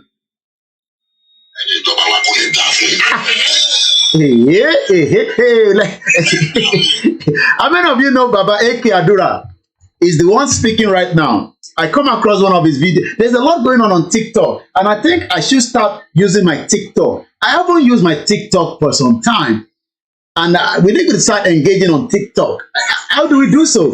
I'm not used to TikTok. Maybe I'd like to tell my team to come and train me how do we do the TikTok? If I want to go live on TikTok, how do we do so? I want to go live. So what's going to happen? It is me. I don't want to say, there's a lot of videos on TikTok.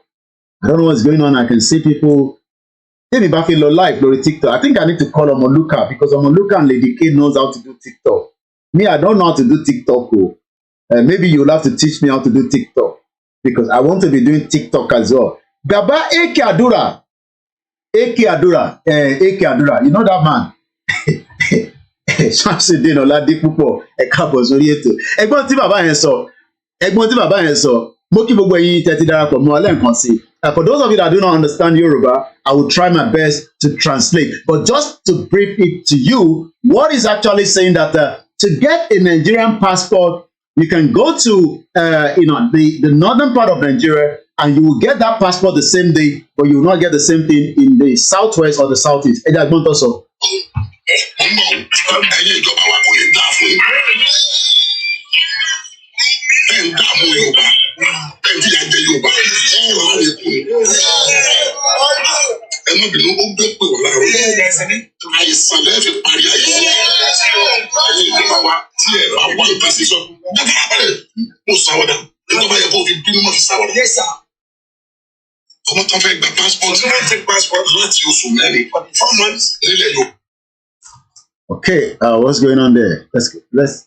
Okay, is that video? Okay, I think I have the full video somewhere here. we'll see if we can get that video back on. The video is very, very important. There's a lot that is going on, within it. Oh, yeah, I got the video now. Yeah. Let's listen from here.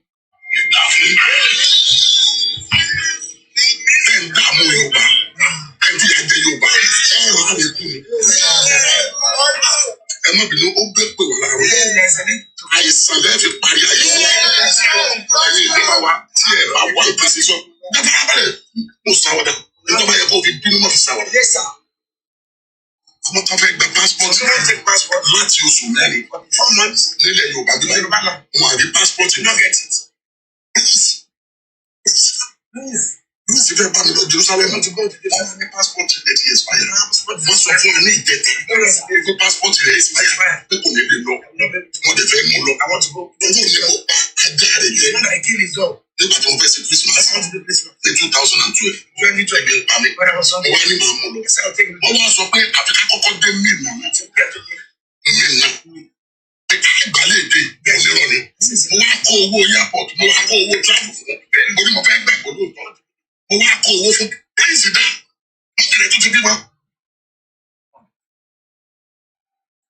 passport yẹn tí mo fẹ́ ó wá lọ sí Minna ní ìgbẹ́ta ó wá dé ní alẹ́ àná ó dẹ̀ mú passport bọ́ lóòótọ́.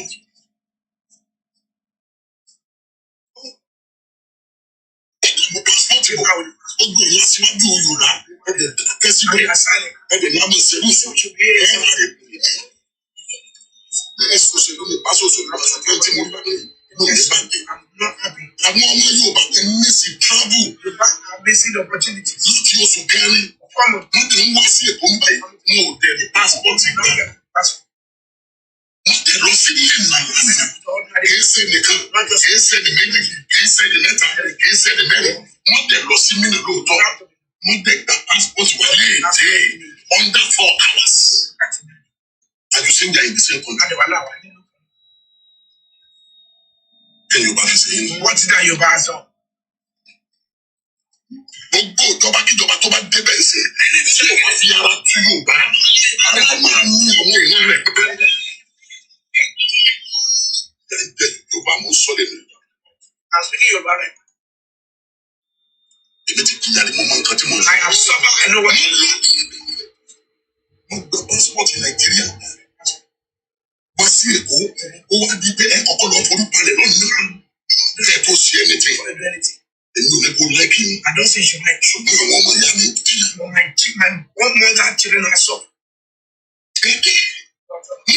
And these are again the nepotism that is going on in Nigeria. What that father in the Lord was saying is that if you're traveling to the northern part of the country, you would likely get a Nigerian passport the same day, but you will not be able to do the same thing in the southwest. I was actually giving you a breaking news. A PDP chieftain, Dapo Sarumi, has been assassinated in Lagos State yesterday night.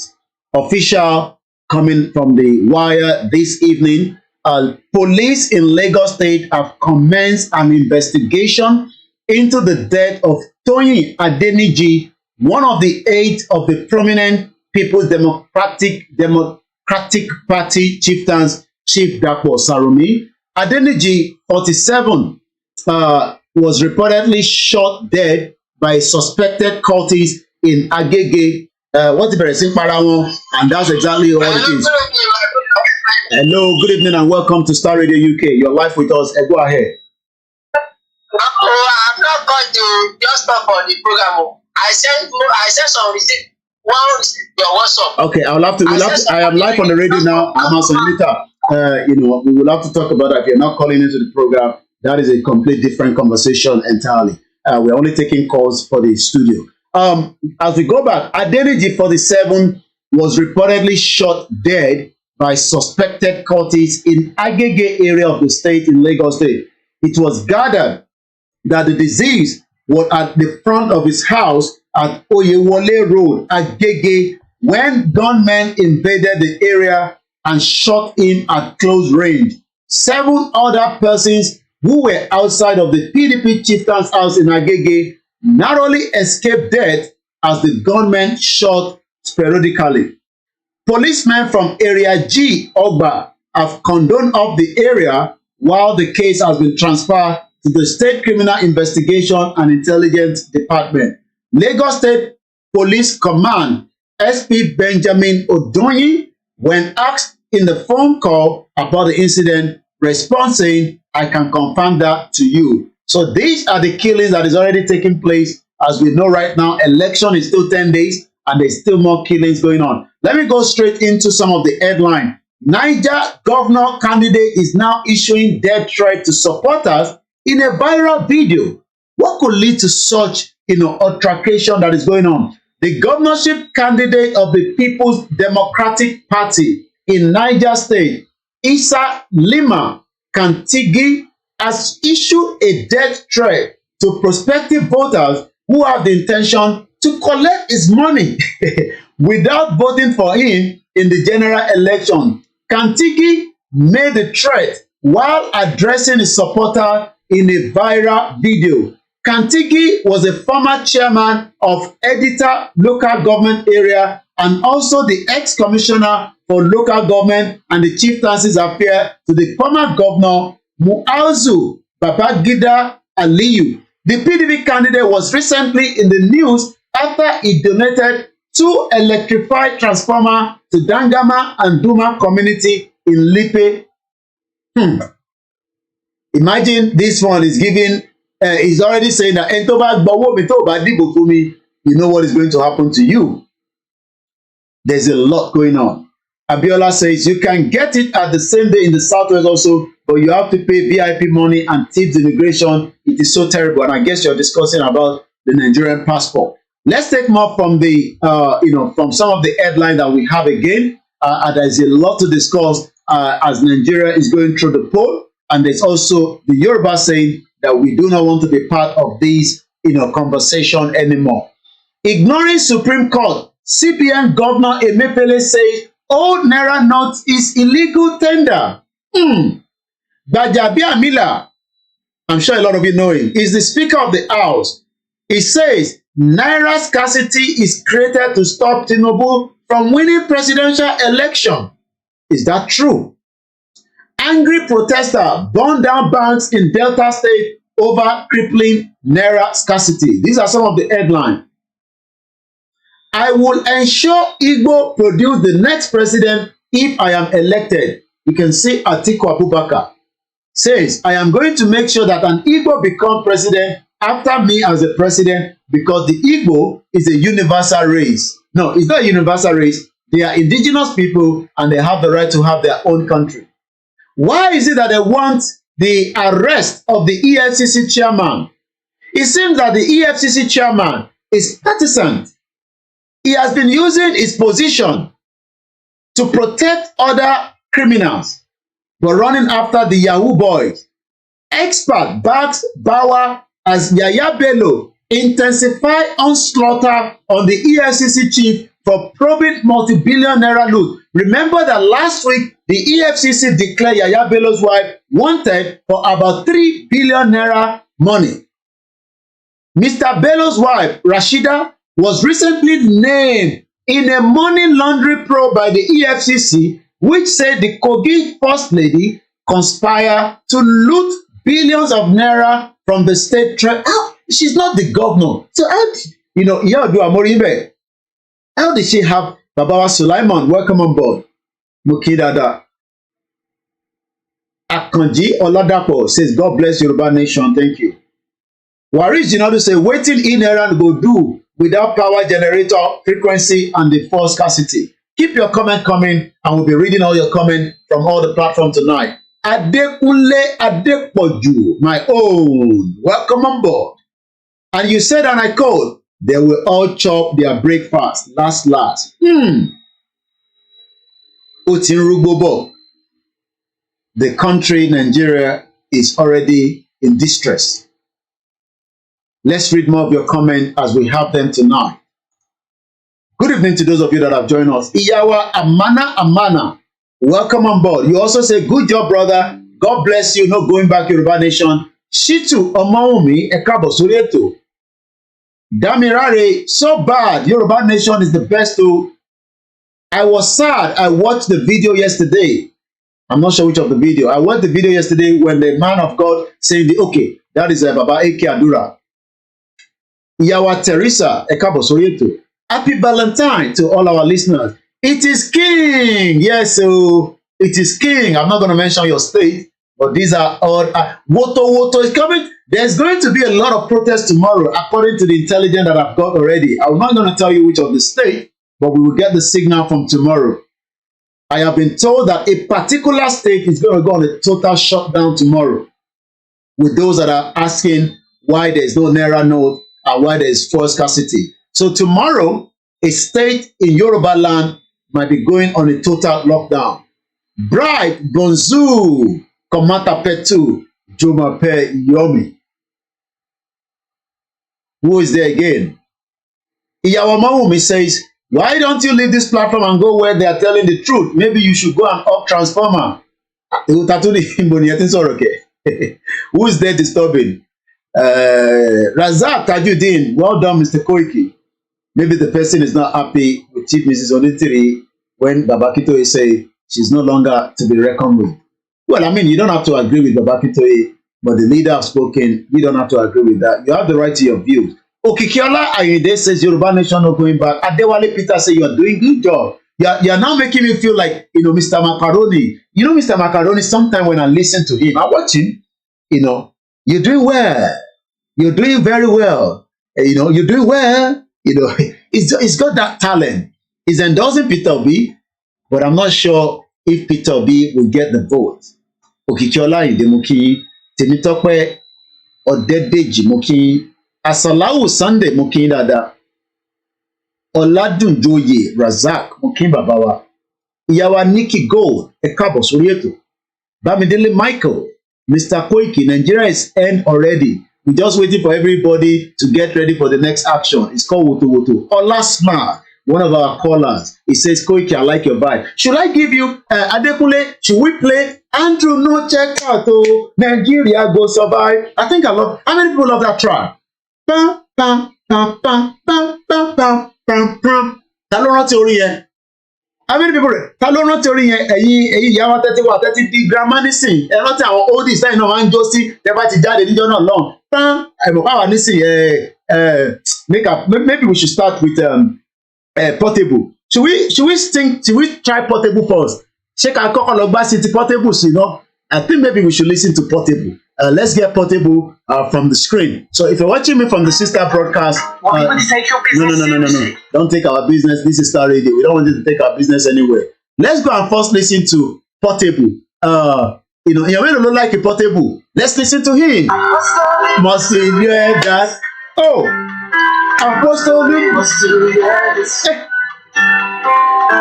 One go heaven. Why one go heaven? For those of you that probably have not come across this very beautiful Yoruba artist, musician, not artist. His name is Portable. I love him. He's controversial. He has already campaigned for PDP, APC, AD. But who campaign for is making his own money. But his latest song is so powerful. Apostle must hear this. Why is it that the pastor doesn't want to die, but maybe the congregation should die? Oshiloye mo fi tọ̀wọ̀tọ̀wọ̀ kí yín. We don't want election again in Jesus' name. I say amen. Apostolic must hear this. Apostolic must hear this. Apostolic. Why won't go heaven? This is a Portable at our next track, and after this, I'm gonna give you the other one, which is Andrew No Check Out. Nigeria Go Survive. Is Nigeria really gonna survive? But for now, it's Apostolic must hear this.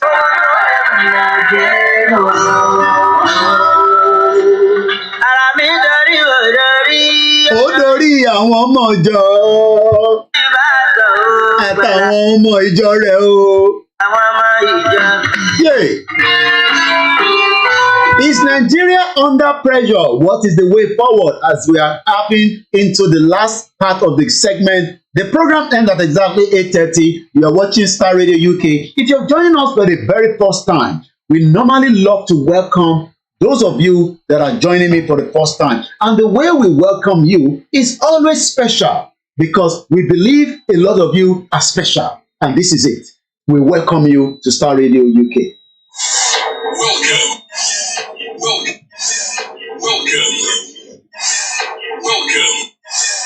We say welcome.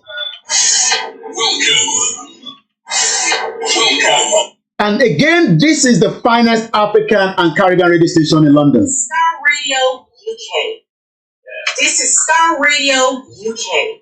This is Starr Radio UK. Apostolic must be hear this.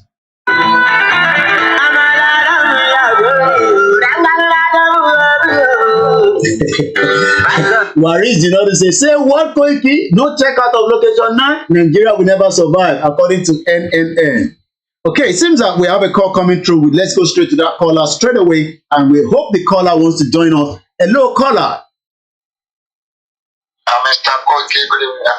Ekale, ṣe bá wa dá sórí ètò tálẹ̀ ní bàbá wa. Bẹ́ẹ̀ni, orúkọ tèmi ni Pastor Ọlọ́runfẹ́mi láti ìlú Àkúrẹ́, Ondo State, Nigeria.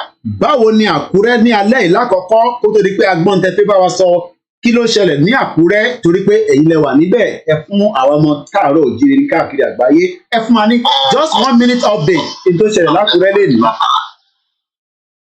Ó kọjá àfẹnú rẹ̀. Àwọn ọmọ ilẹ̀ Yorùbá ti jí báyìí. Àwọn ọmọ Nàìjíríà ti mọ̀ wípé irọ́ ìjọba Nàìjíríà ń tàn wá jẹ. Ó kọjá bẹ́ẹ̀ gbogbo títí blọọkù lẹ́nu ní gbogbo ìṣòro dáná sun báńkì náà ní. Báńkì ó ní agbára. Kí ló fà á? Ṣé ẹ̀rọwó gbà ni àbí báwo? Ó yẹ ẹ̀sán tẹ́ fẹ́ bá wa dá sí i, à ń gbádùn yín bàbá wa. Ẹ káàbọ̀ sórí ètò Starr Radio UK. Owó náà ló fà á. Owó yẹn ló fa wàhálà. Torí pé àwọn èèyàn ò rówó gbà. Àwọn èèyàn ti wà báńkì láti aago 5 ìdájí. Wọ́n á dẹ̀ rówó gbà. Ìgbà tí báńkì bá dẹ̀ tún fẹ́ fún àwọn ènìyàn lówó, báńkì á ní 10,000. Latest owó tó lè gbà ní 10,000 ní POS. Àwọn èèyàn dẹ̀ tó rówó yẹn gbà. Ló fa àwọn ìbínú tí àwọn ènìyàn fi bínú pé irú ìfìyàjẹni wo leléyìí. POS téèyàn bá gba 1,000, POS á gba 200 naira. Ó jẹ́ ohun tó ti ní àwọn ènìyàn lára gan-an olófà tí gbogbo tẹ̀sẹ̀ bẹ̀rẹ̀ ní. Because bí kan ṣe ń lọ ibà ohun tó ti lè mú baálé ilé tí ó ti sọ̀rọ̀. Nígbà tí àwọn ọmọ ń béèrè nǹkan tí ó sọ̀rọ̀ ó sì ń tẹ̀síwájú ni. Àti mọ̀ bí táwọn lọ báyìí ṣùgbọ́n ohun tí mo fẹ́ dá sí lórí ètò ìtàlẹ̀ yìí ṣá. Ṣé rí àdúrà Yorùbá ló ń gbà? Ṣé rí àwọn ẹ̀jẹ̀ aláìṣẹ̀ tí ìjọba Nàìjíríà ti dá sílẹ̀ kó lè lọ lásán? Bẹ́ẹ̀ni. Ṣé rí mo fẹ́ kí ká fọkàn wá balẹ̀ àwọn ọmọ Yorùbá. Ọlọ́run wà lẹ́yìn Yorùbá. Àní orílẹ̀-èdè Yorùbá máa dúró.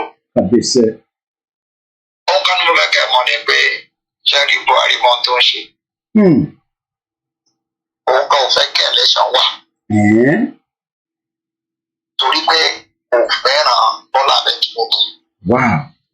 Àṣírí ńlá mà lílé ìkẹ́ à ń gbọ́ bàbá wa. Àwa ń bì. Mo dẹ̀ ní àwọn ọmọ tó jẹ́ pé mo mọ̀ bí i politicians. Wọ́n mọ̀ pé kò fẹ́ràn Tinubu, kò fẹ́ gbé ìjọba yẹn fún Tinubu. Now, gbogbo ọ̀nà. Tinubu náà lòun ó nẹ̀mí ló kàn Tinubu nẹ̀mí ló kàn ó ní òun gbé Buhari wọlé ó nẹ̀mí ló kàn kí ló wá dé tí Buhari ò fẹ́ gbé ìjọba fún. Ojú bàbá kan ṣe ṣí ni gan pé ọkùnrin yóò bá tó wọn. Pẹ̀lú gbogbo ìgbìyànjú ẹ̀ ẹ̀rù ti ń bo ẹ̀rù gan ń bà báyìí. Ẹ̀rù ń bà ìdí nìyẹn tó fi ń sàkàkiri. Wọ́n mọ̀ pé nǹkan kan máa ṣẹlẹ̀ láìpẹ́ yìí. Ẹ̀kọ́ tí mo sọ sílẹ̀ kí gbogbo àwọn Yorùbá dẹ̀ máa gbọ́. Ẹ̀ka before Tuesday next week ẹ̀kọ́ tí mo sọ before Wednesday. Because you cannot continue like this.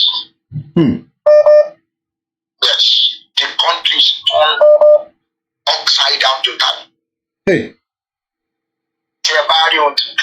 also mo wà pẹ̀lú yín pẹ̀lú bẹ́ẹ̀ ṣe ń gbé gbogbo nǹkan tó ṣẹlẹ̀ live ẹ bá rí àwọn tó ṣẹlẹ̀ Ìbàdàn ni o Àkúrẹ́ ni o Èkìtì ni o Delta everywhere.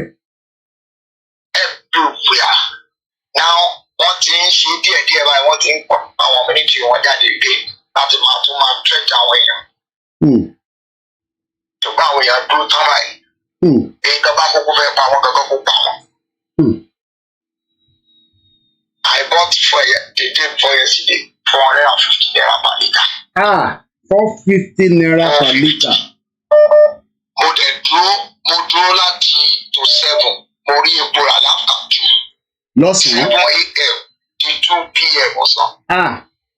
Ọlọ́run ọba bàbá lélẹ̀. Ṣé kọ́ńtì làwọn ayé bàbá? Ọlọ́run ti Ọlọ́run ṣe jẹ́. Ṣùgbọ́n mo fẹ́ kẹ́ mọ̀ wípé nínú tánní ni Ọlọ́run ti máa fi jẹ wọ́n yà. Dúpẹ́ fọlọ́run. Bẹ́ẹ̀ni sá. So ẹ máa bá ètò yẹn ní sórí ẹ̀ pé gbogbo àwọn ọmọ Yorùbá yà wà nílé lóko. Mo bẹ̀ wá, ẹ̀bẹ̀ mo bẹ̀ wá. Ẹ jẹ́ kí iná ìṣọ̀kan wa, ẹ jẹ́ ká tún dá padà. Thank you so much. Ẹ jẹ́ ká tún iná ìṣọ̀kan yẹn dá padà. Ẹ̀yin tí ẹ wà ní diaspora ni wà wá dá wà bí o. Ẹ jẹ́ kí iná ìṣọ̀kan yẹn dàgbà kó tó ti lọ. Wọ́n wá sábà gbé àìdè kan fún yín mo parí lọ nìyẹn. Wọ́n wá sọ fún Mósè pé kí wọ́n sọ fún àwọn ọmọ Ísírẹ́lì kí wọ́n tẹ̀síwájú. Ẹ dá máa wo wájú ibi tá à ń lọ tó kọ sí wa nìyẹn. Let's close. We have another mixed call. We have half an hour, so you can manage our calls. Ẹ má bínú tètè fi nọ́mbà síta. Nọ́mbà yìí ti wà níta. Ẹ bá pè ẹ láǹfààní àti sọ èdè wa. Lórí ètò ti bíbá, even though pa pè ní Naija Voices, Yorùbá náà ni ètò náà ń lọ lórí ẹ̀ nígbà míì. Mú wá kí gbogbo ọmọ kú káàárọ̀ oòjíire. Àwọn ní kóòrè oòjíire. Good morning, good evening from wherever you're watching us. As we are just about the last part of this movement, the last part of the segment. We are just about 37 minutes away before the end of the program. I'm going to recap some of what we have discussed. We went back to ask the question, why is it that the Central Bank of Nigeria refused to allow Nigerians to continue to use the old Naira note until after the judgment from the Central Bank of Nigeria? Also, there is still latest news coming from the Afenifere, the leader of the Afenifere, that came out again today, and not Babalola, Afenifere. Remember that Afenifere leader, was talking about the breakup of Nigeria. There will be trouble ahead, but he's also speaking that it seems that Pa Ayo Adebanjo, the elder statesman, is not bowing down. He says that President Muhammadu Buhari must not be tempted to bring what is called an interim government. These are part of what I discussed on the 1st of February this year. Laranta sọ̀rọ̀ lé lórí nìyẹn pé ṣé probability wà pé ìjọba yìí bí bàbá wa Pastor John ṣe pè wá tán pé kò likely pé Buhari fẹ́ gbéjọba lẹ̀ fún Tinubu. Bàbá wa elder statement, the social cultural group Afenifere, in one of the headlines from Nigeria says, resist interim government temptation, Afenifere tells President Muhammadu Buhari.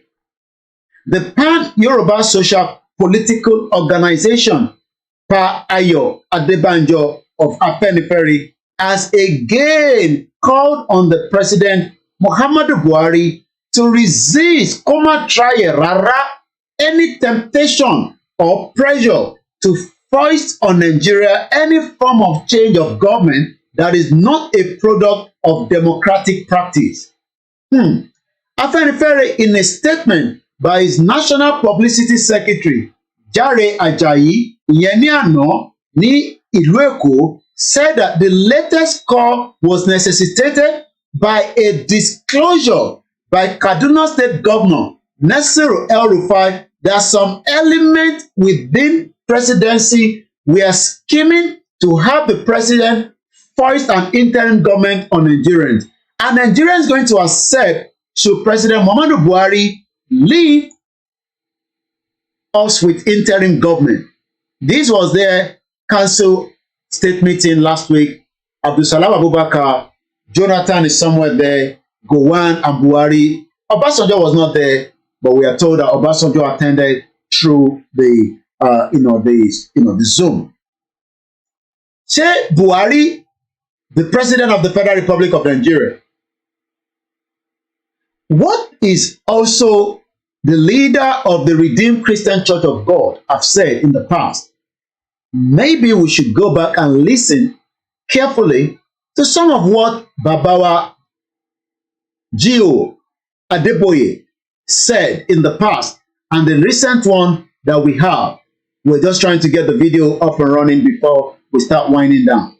Remember that Babawa Gio Adeboye told us that there is no need for us to talk about 2023 when there's trouble in the country. Is election going to hold in Nigeria? Maybe we should listen to this first from Dr. Oloye Sunday IGBOHO.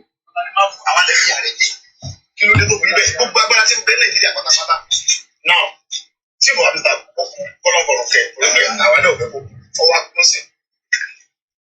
Wọ́n fẹ́ kó ẹ dókítà tó yẹ kó bọ́ síbẹ̀ ọjọ́ ọmọ Yorùbá. Wọ́n ní kọ́ lọ rìtáyà gbogbo.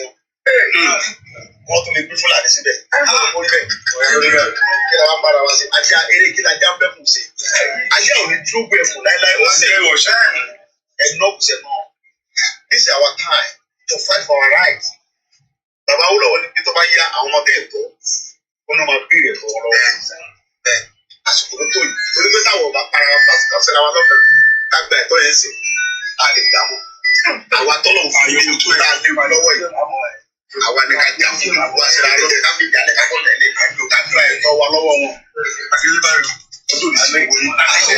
That was myself traveling with Oloye Dr. Sunday IGBOHO to Ketu Alake, some few years ago when we were still traveling, engaging, some of our elders, some of our leaders. Are we going to see, an interim government? We're trying to see if we can get the video, but maybe we should try this of the Nnamdi Kanu as well. Another video of Nnamdi Kanu, but in an audio version. Very simple. We will not fail you. But sometimes you need to reassure us as well that you will not fail us. Nnamdi Kanu was saying that he's not going to fail the Biafrans, but he hoped that they are not going to fail him. But it looks like some of them have already started campaigning for Peter Obi. We will not go forward and then go backwards and say, I'm going to get here, and that's the way to do it. That day is not compromise. That's the only one way to get Biafra, to go and take our freedom. The template has been there since the dawn of humanity on earth. When Frederick Luger came, he did not ask anybody for permission. Did they ask you permission before they come to Nigeria? Did they ask you before they take Nigeria? Peter Obi is, according to the poll, is making headways. But is he going to be the next president of Nigeria? Is Peter Obi going to win this election? That is if election will be conducted in the first place. We saw what happened in Lagos. The thugs of Bola Ahmed Tinubu and Shetima and Sanwo-Olu were attacking those that were campaigning for Peter Obi in Lagos over the weekend. Are we going to see more crises ahead before the election? We saw already the death of one of the politicians in Lagos State yesterday. How many more deaths is going to happen before the election itself is going to take place? Maybe we should listen again to these, our mother that were crying because of the new Naira note and talking directly to Emefiele. Now, good morning. This is Aloja Abuja. I don't come again. Emefiele.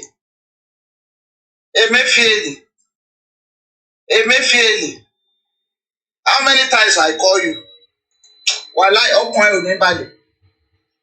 This morning, I sent my girl, say me go collect money for POS. The money where you dey rush us, say make we quick. Carry her inside bag, make we go deposit her for bank, say the thing go expire. That same old Naira no where we carry all our money, go put for bank. Now this morning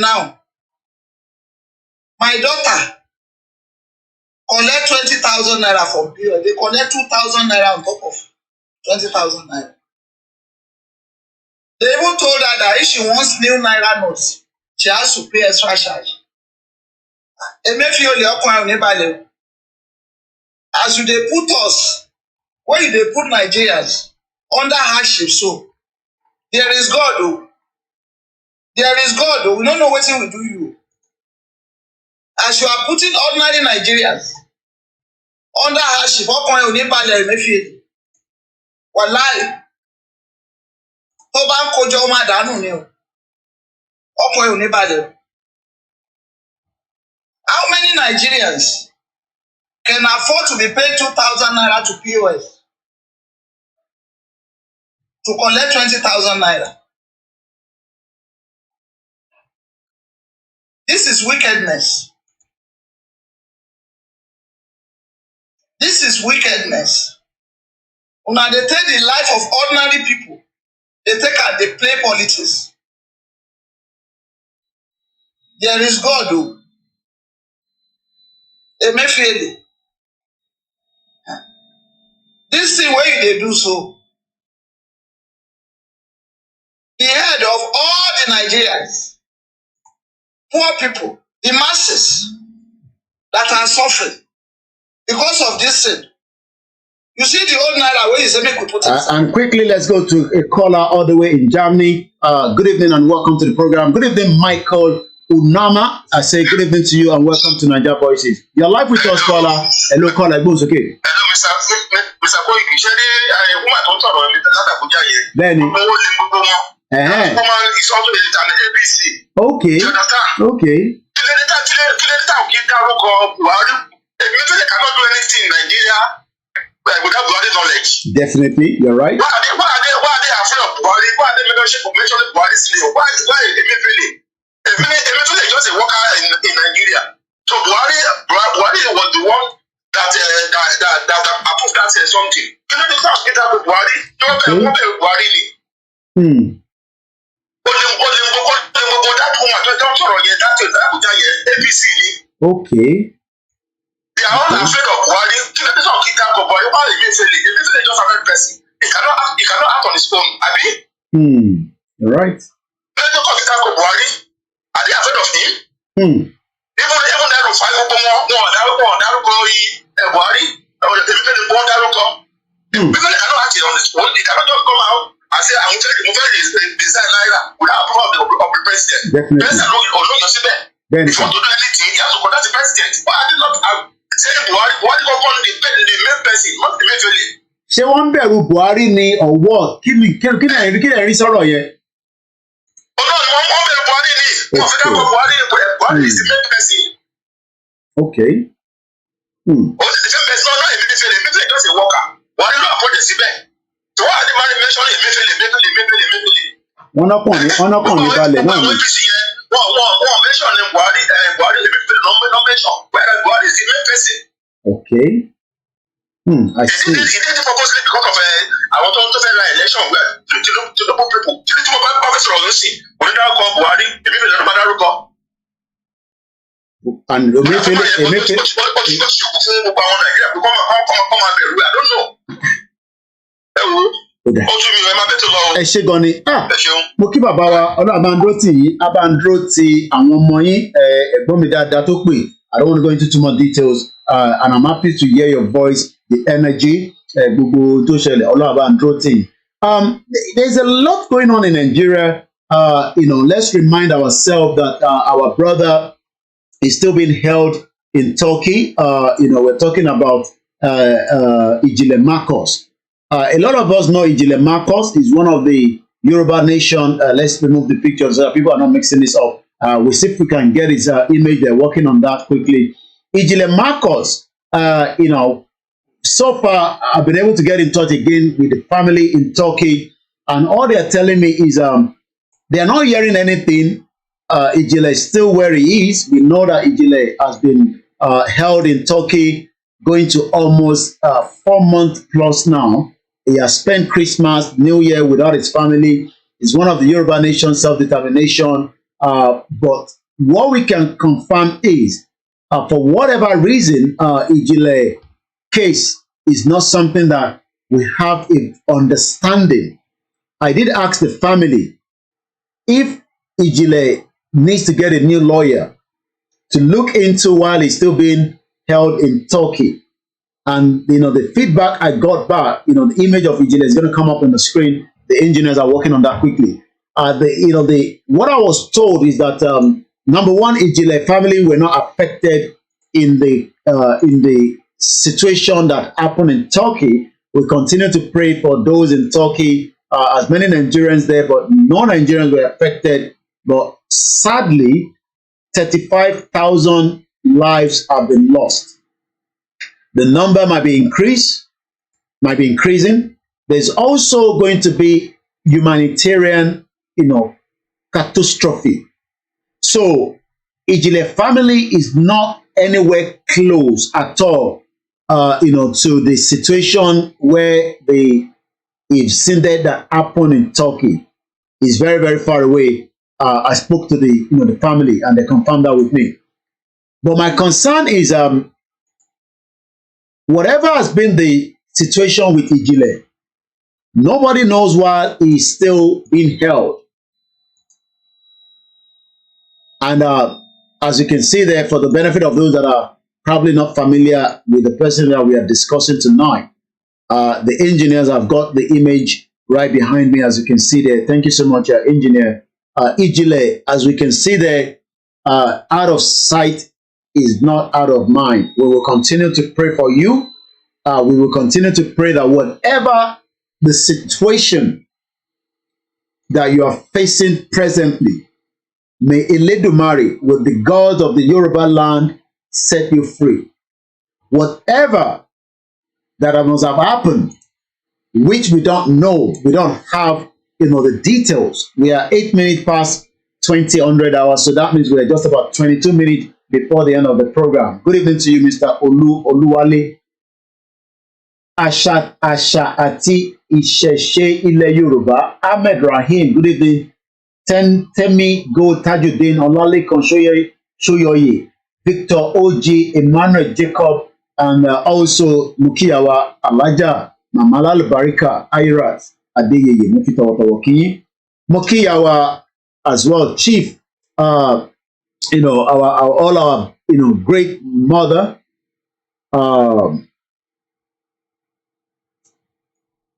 Ijile case, for me, is something that I'm not sure why it's taking so long.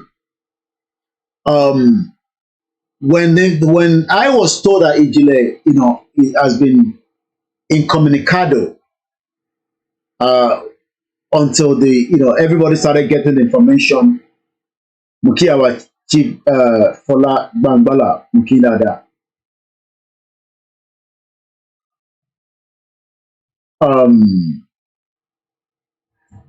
When I was told that Ijile has been arrested or whatever in Turkey, there was a lot of rumor that filtered out there that the reason why he was arrested has got to do with certain individuals within the Yoruba movement. And I have come out so many times to say that is a total nonsense and we should debunk such rumor. But when we look at the case, could it be that because Ijile is one of the Yoruba Nation self-determination movement, and that is the reason why he's been held in Turkey? I do not have such information.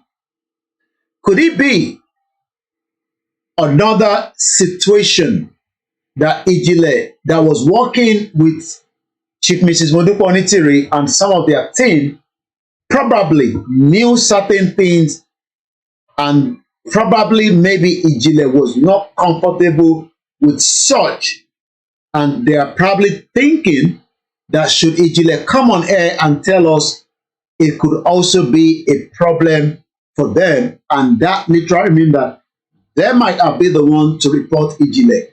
Is another situation to look into. Could it be that maybe Ijile, that have lived for some years now, as we have known in that territory, could probably maybe have a different entirely case between him and the system that is currently living with his family? That is another scenarios. So when you now look at all these scenarios, the question then is, what more can we do, to support this man? I have asked the family member in Turkey and some of the friends, and especially the family member said to me that we don't need to get a new lawyer. They have a lawyer, but it could just be that the system. And let us now remember that with a lot of situation happening in Turkey lately, we should not forget Ijile as well, because he is a one man that was also fighting the same cause that everyone wants for a Yoruba country. So as much as you might not have watched his program for almost 4 months, we should not gbọ́dọ̀ gbójú kúrò lára Ìjìnlẹ̀. Gbogbo ẹ̀yin abiyamọ nígbàkígbà lóòrèkóòrè, ẹ jẹ́ ká máa rántí Ìjìnlẹ̀ nínú àdúrà. K'Ọlọ́run Ọba Elédùmarè, gbogbo páńpẹ́ tí wọ́n dẹ kó bá wa tú kúrò nínú páńpẹ́ yẹn. A lot of people in his own status not to go through eléyìí. Mandela went through it. So many people, Martin Luther King, every one of them at some point have faced huge obstacles. And likewise, Babawa no CSI. Nnamdi Kanu is facing his own as we speak right now, even though the court has said that Nnamdi Kanu has been found not guilty of all charges.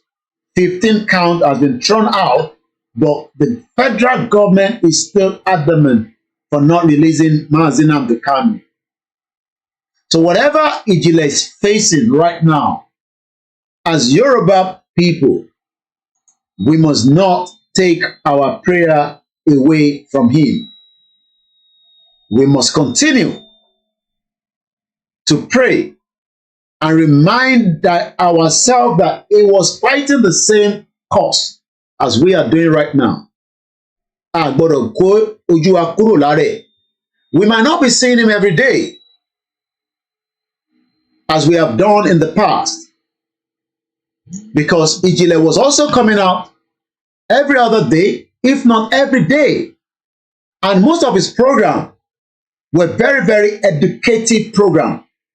We take this call, and this will be my last call for the program tonight because of the time constraint. Hello, caller. Hello, Mr. Koiki. Ekale. Welcome, my sister Eunice Uche. We love you. Good evening and welcome. Ekale, sir. Ekabo. Eba Ashini Kiakia. Tobiasiku.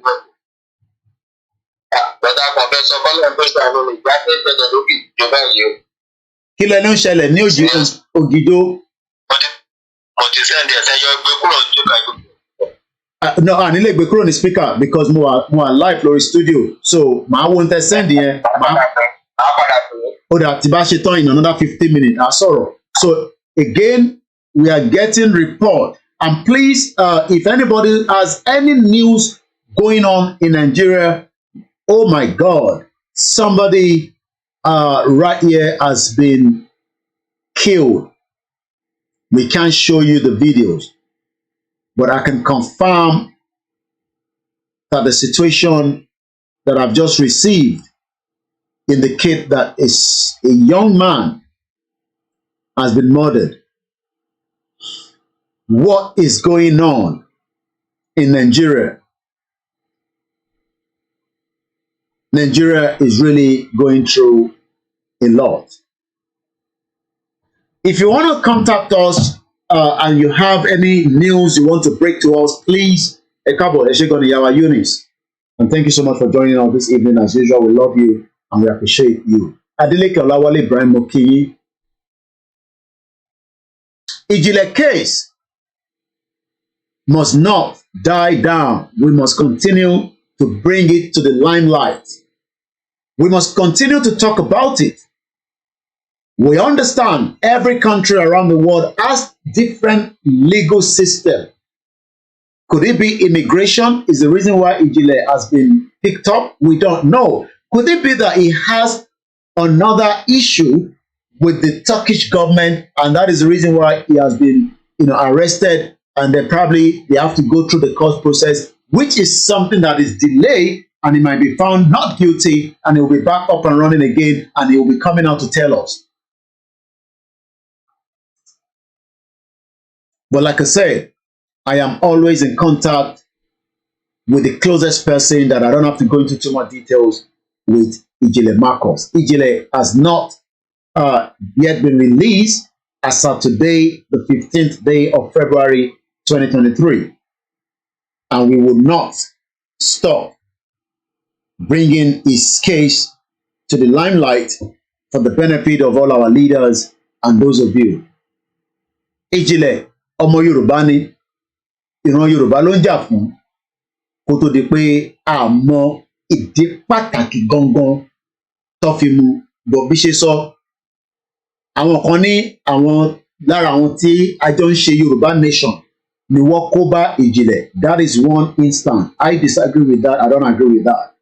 The other option tí mo tún wò ni pé ṣé Ìjìnlẹ̀ rí nǹkan kan tó gbọ́n kankan nígbà tó ń bá àwọn èèyàn Onitiri ṣiṣẹ́ tó fẹ́ expose or tó fẹ́ sọ síta tó fi wò pé tó bá sọ síta ó ṣeé ṣe. It's just probability. I am not saying it is.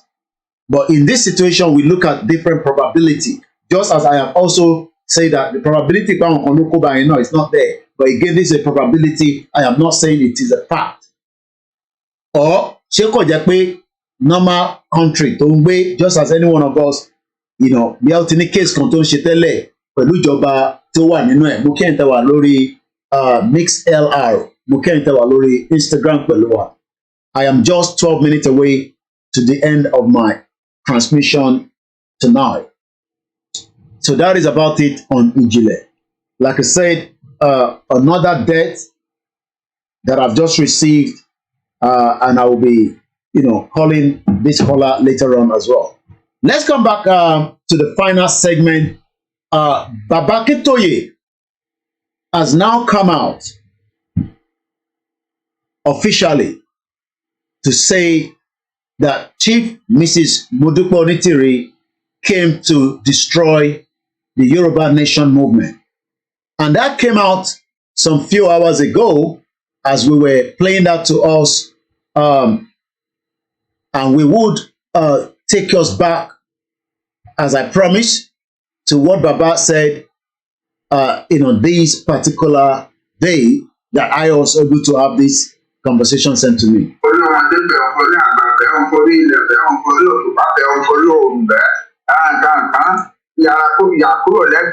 Akintoye is a bad man. Sunday rí mẹ́sẹ̀gì yẹn òru yẹn ló pè mí pé bàbá ẹ̀gbọ́n nǹkan tó bìnrin yìí sọ nípa ní kí ló ṣẹlẹ̀ kí ni nǹkan náà mo ní mi ò mọ̀ nǹkan kan tó ṣẹlẹ̀ èmi wọn ò gbà mi ò sọ nǹkan kan líle sí wọn mi ò mọ reason tó bìnrin yẹn ṣe ìwà bẹ́ẹ̀ yẹn but obviously what I now think kí mi ò sọ fún gbogbo yín títí nǹkan tí mo rò ní. And like I said, there's a video that has now been sent to me. It's already on our sister platform, KOKIMEDIA. Update: tension arose at Odogunyan Ogijo in Ikorodu, Lagos State, as policemen shot and stabbed army officer to death. The army was said to be in a mufti when the incident occurred. When the policemen realized it was an officer, they took to their heels, and other armies have mobilized colleagues to their station at Ogijo. Vehicles were burned at the station. There is currently tension in the area. People are closing up and deserting the area. Please be careful. And this is what is coming up from the image.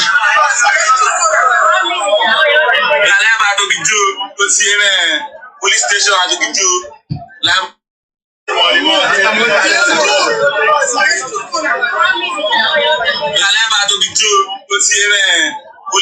at Ogijo. So that is the breaking news fún gbogbo ọmọ Yorùbá. Wọ́n ní sójà àti àmì wọ́n ti wọnú ṣòkòtò kan náà ní Ògìjò ní Ìkòròdú nígbà tí ọlọ́pàá tó stáàbù sójà.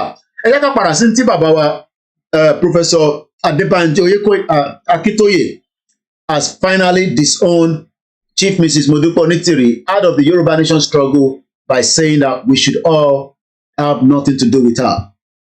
Àwọn kan rán ọmọbìnrin yẹn kó lọ dá tata àṣírí mi.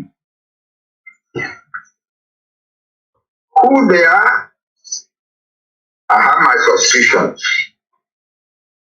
but I am absolutely satisfied that she was sent to go and disrupt the Yoruba self-determination struggle.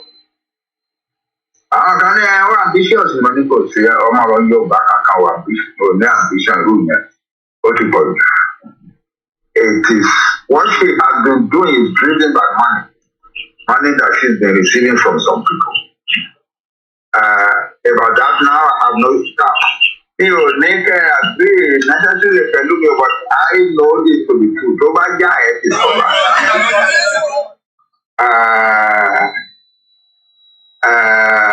So what I have done is to be quiet about her. I don't talk about her. I don't criticize her. And she has done a lot of harm to the struggle. Mo fẹ́ sọ kìíní kan fún yín báyìí mi ò sọ fún any other person. As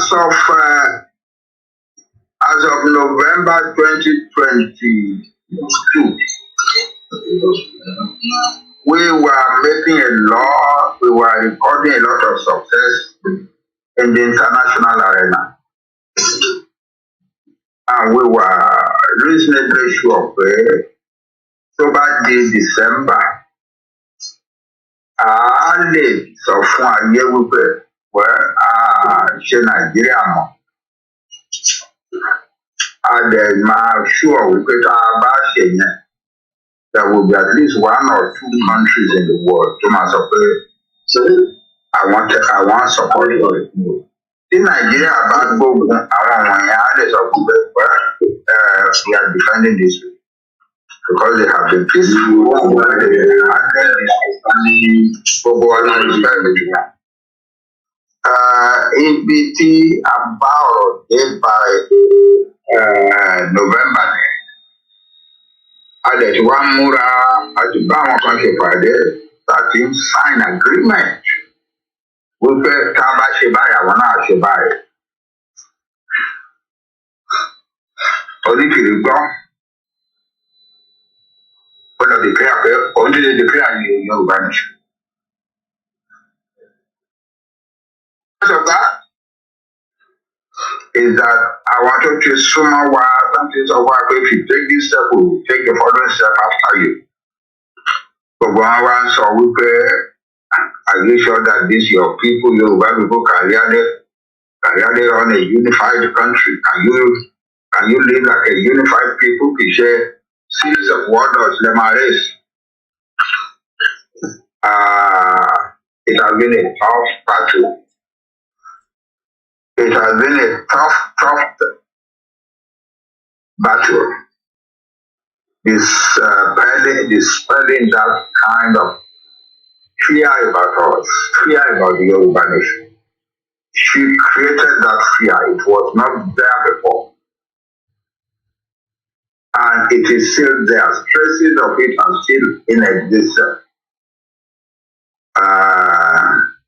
Gbogbo eléyìí tó wá ń ṣe lẹ́yìn yẹn, òun ṣe possession, òun ṣe occupy and so on.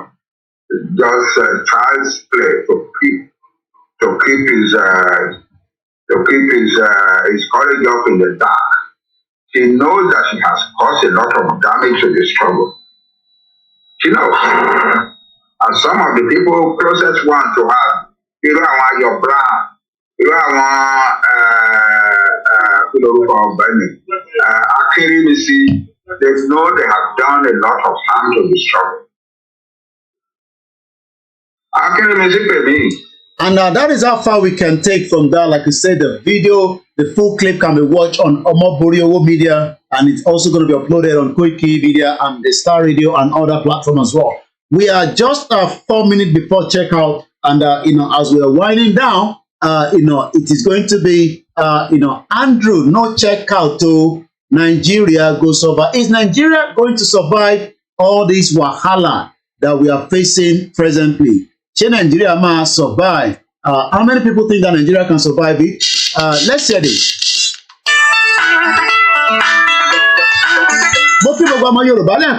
Thank you so much for joining us this evening. My name is FOLAYEMI Koiki. Andrew, don't check out Nigeria Go Survive. It's my last track tonight, the 15th day of February 2023. As I leave you in the hands of Eledumare, for those of you that are struggling to get your new Naira note, for those of you that have the old Naira note, I'm not sure how you are going to manage it, but one thing is, all the state governors must now rise up to make sure they can protect our citizens across every part of Nigeria. This has been Starr Radio UK. It is the finest African and Caribbean radio station in London. We'll be back again same time next week, Wednesday, where we're going to be bringing you more programs and how it's going to look like in the next couple of days. Next week, Wednesday, will literally be the day that the Supreme Court we are expected to give judgment. So by the time tí màá fi wá nírọ̀lẹ́ ní Starr Radio UK lórí ètò Naija Voices, we should know whether you can keep the old Naira note or you will definitely have to take it to the bank. Ǹjẹ́ Nigeria máa survive? As I play the last track from my own artist, Nigeria go survive or you no go survive? How do we know that? It's going to happen at the end of this month. Our people are not surviving because they are struggling, and almost 8 years of the government of President Muhammadu Buhari, it has been a very, very rough time for so many Nigerians. 2 more minutes before we check out, I said thank you so much to my producer, thank you to the sound engineer, thank you to all the technical team that are working behind the scene. Ní ọ̀la, state kan máa gbóná díẹ̀. Àti ìmọ̀ bó ṣe máa lọ nínú state yẹn, but wọ́n ní ká má dárúkọ state náà. Àwọn tó fẹ́ jáde fún fuel àti naira scarcity, they've already hinted us, but they don't want me to say the state yet. Do you walk and me, I do my own. Tó bá mọ̀ pé o lè gba heat, ó bẹ́tà kó jókòó sínú ilé nítorí pé lọ́la ó ṣeé ṣe kí ibì kan nílẹ̀ Yorùbá kó tutù díẹ̀ ká má sọ pé ó máa gbóná. Ǹjẹ́ kò máa wáyé? We are monitoring the military, we are monitoring their movement. We know that the destabilization tí wọ́n gbé wọlé yìí is to bring curfew and declare a military coup.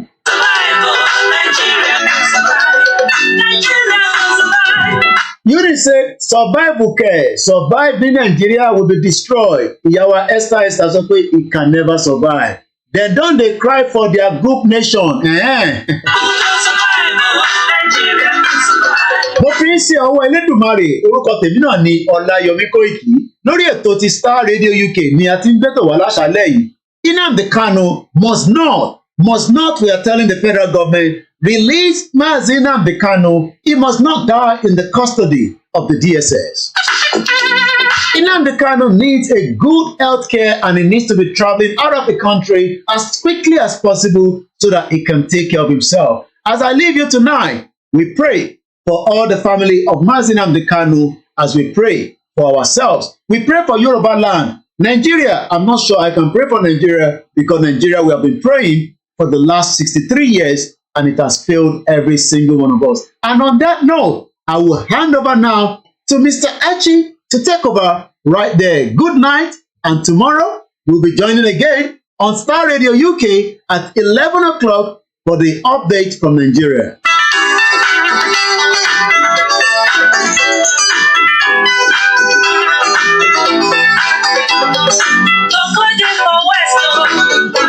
Say what?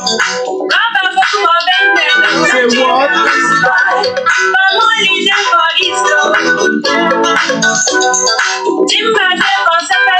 Every Wednesday, this is how we do it.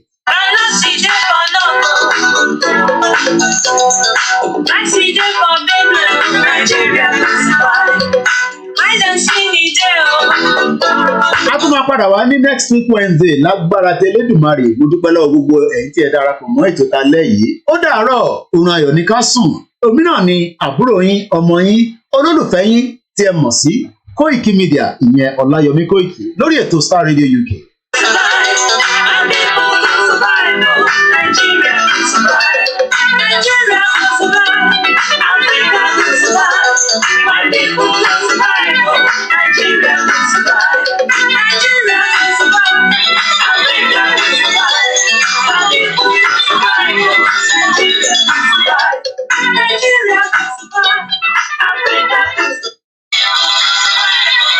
And on that note, I say thank you so much, Oranyoni Amasun. And join me again, same time next week. And I'll be back with more programs before then as well. Let us hear these as we go into the last part.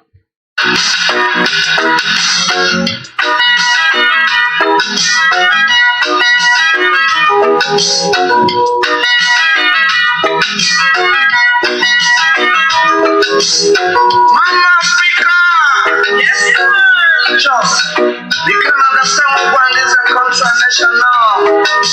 Access, coming along. We appreciate all our listeners. Mokiba our Pastor John Eshegon for the call. Uyeyemi Oladimeji Mukinsa. Osha is our savings, you said, and I appreciate gbogbo ẹ̀yin tí ẹ pè káàkiri gbogbo jákèjádò ilẹ̀ Yorùbá. Elédùmarè ọba adúrótìwá kò ní fi wá sílẹ̀ o. Àwa la máa borí gbogbo àwọn ọ̀tá wa. Gbogbo ẹni tó bá wà ní ìlú Ìkòròdú, wọ́n ní ọlọ́pàá ti pa sójà. Ẹ jọ̀ọ́ ẹ wà sí careful nítorí pé ẹ mọ̀ pé tí àwọn sójà bá ti jáde bẹ́ẹ̀ yẹn, àtẹni tó mọ̀ nípa ẹ̀ àtẹni tó mọ̀ nípa ẹ̀ pátápátá ni wọ́n máa ṣe jàǹbá fún. And we don't want anybody to be killed by the Nigerian security for the negligence of a system that has failed every single one of us. May Nigeria not happen to you. May Nigeria not happen to me. Thank you so much, Clement. Nigeria go sink and die. Nigeria no go survive this ever. Okay. I also believe that Nigeria is not going to survive. It is time that we allow Nigeria to dissolve. And as we always say, I will be back next week. And maybe I should just give us, Janet to close up the program tonight. Moki Wale can say, and maybe we should just, use this one just to finish it up. Where it is, Mr. Clement, Nigeria no go survive. Ó ti di gbẹ́ngbẹ́ àti kúrò lórí Starr Radio àti wà lórí tiwa báyìí. Ó ti di gbẹ̀sẹ̀gbẹ̀sẹ̀. I can see all the comments from my TV here. Mr. Clement, Nigeria no go survive o láyé. John Taiwo, woto ni. Moki Adofemi Lomo, thank you for the back end team. My mom is also one of my back end team, Just the way it is. Facebook, I be YouTube. I not get right copy of this music. I just love the music, Lucky Dube, great Yoruba Nation, I love you so much. Oduduwa na the answer, no going back. Ugbetowa ní Nigeria, ní Ìkòròdú, please let us be careful because our military, they are unleashing their wahala, knowing fully well that problem is coming. Yoruba Nation, again, move fully see the other side. It might be no more. Kelly, enjoy the last just 20 minutes. I said too many programs, but as I always know, KOIKIMEDIA, last man standing. Oreti, Irolepa. Ká túbọ̀ díẹ̀ sí. Ọ̀túnba Destiny, mo kí yín dáadáa.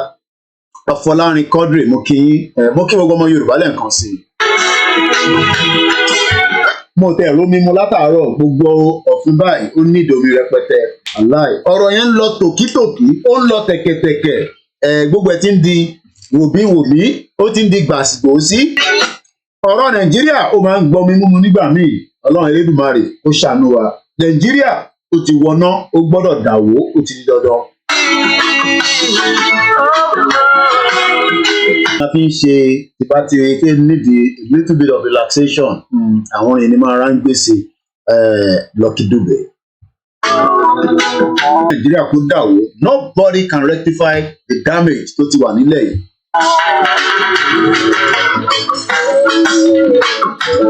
wọ́n ti ń sunkún nínú gúrùpù wọn kọ́ lo tíṣù kọ́ fi nojú.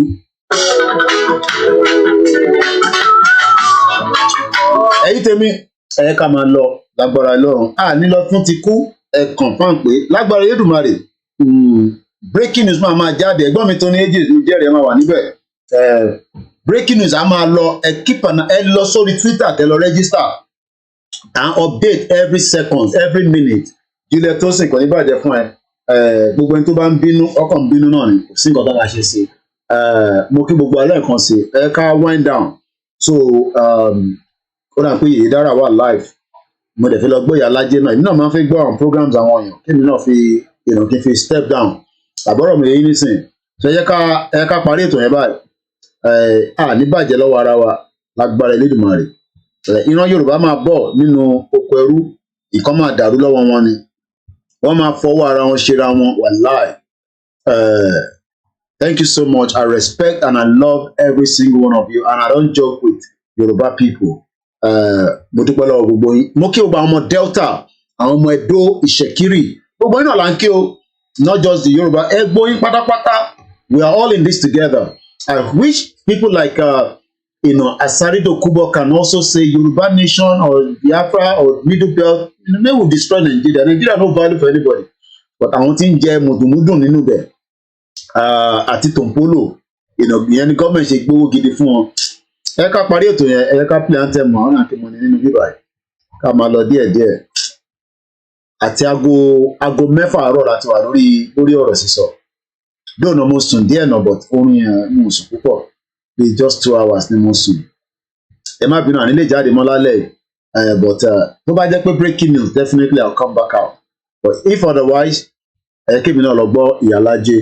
Clement, thank you so much. I can't love every one of you less. It don't dey catch fire. Ìyá mi tèmi ẹ ṣé gan ni ẹ kú àdúró tì mí. Mọ́mí wa kún ṣàdúrà láàárọ̀ yìí mo dúpẹ́ fún yín gan. Ẹja gbọ́ntẹ́ ẹjẹ́ ń slow sound ẹnìkan tó bá jáde bá wọn ó lè lọ block etí èèyàn. Ẹ tó bá wọ́n dà pé Koiki kílẹ̀ máa fi ń ṣe gbogbo tẹ́ ń ṣe. All you need is just need a good laptop, basic laptop at least tó lè ṣe streaming.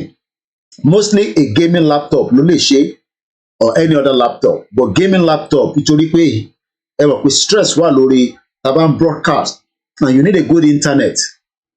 You don't have to be doing it for Yoruba Nation. Ẹ lè fi ṣe anything tẹ bá ti ẹ lè kọ lórí YouTube. Tẹ bá dẹ̀ need a bit of assistance ẹ jẹ́ kí n mọ̀. We can see if we have the time. I'm not promising just to guide you but everything is on YouTube and you can do a lot of things there. Ẹ̀yin náà lè máa fi sọ̀rọ̀. Not list ẹ lè jẹ́ Yorùbá Nation ẹ lè máa fi ṣe presentation ní just about àwọn ṣe ń ṣe yìí kò sí nǹkan kan tó lè níbẹ̀ ẹ máa kí nǹkan kan deceive yín. It is so easy just as it will be easy kabagba country tiwa náà not like what they have been doing to give stress to Nigerians and Yoruba people. Bye for now.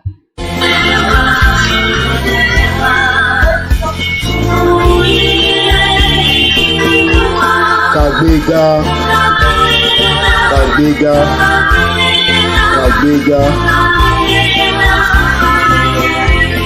Ìgbàgbọ́ bàtì bẹ̀rù kàṣiṣẹ́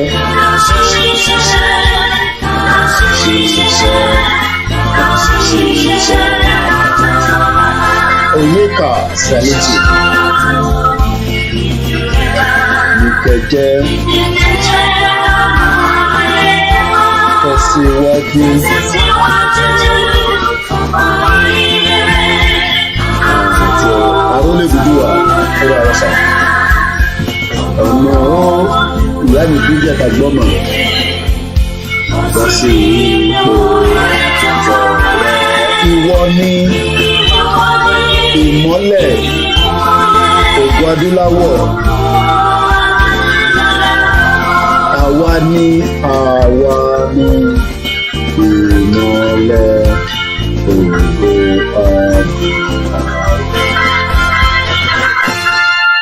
ẹ̀dá gbọ́ bí ọ̀jọ̀.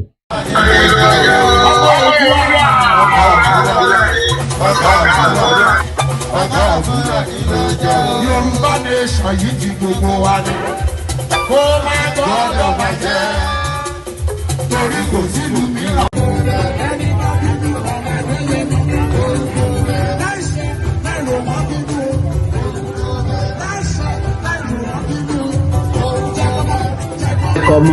come on.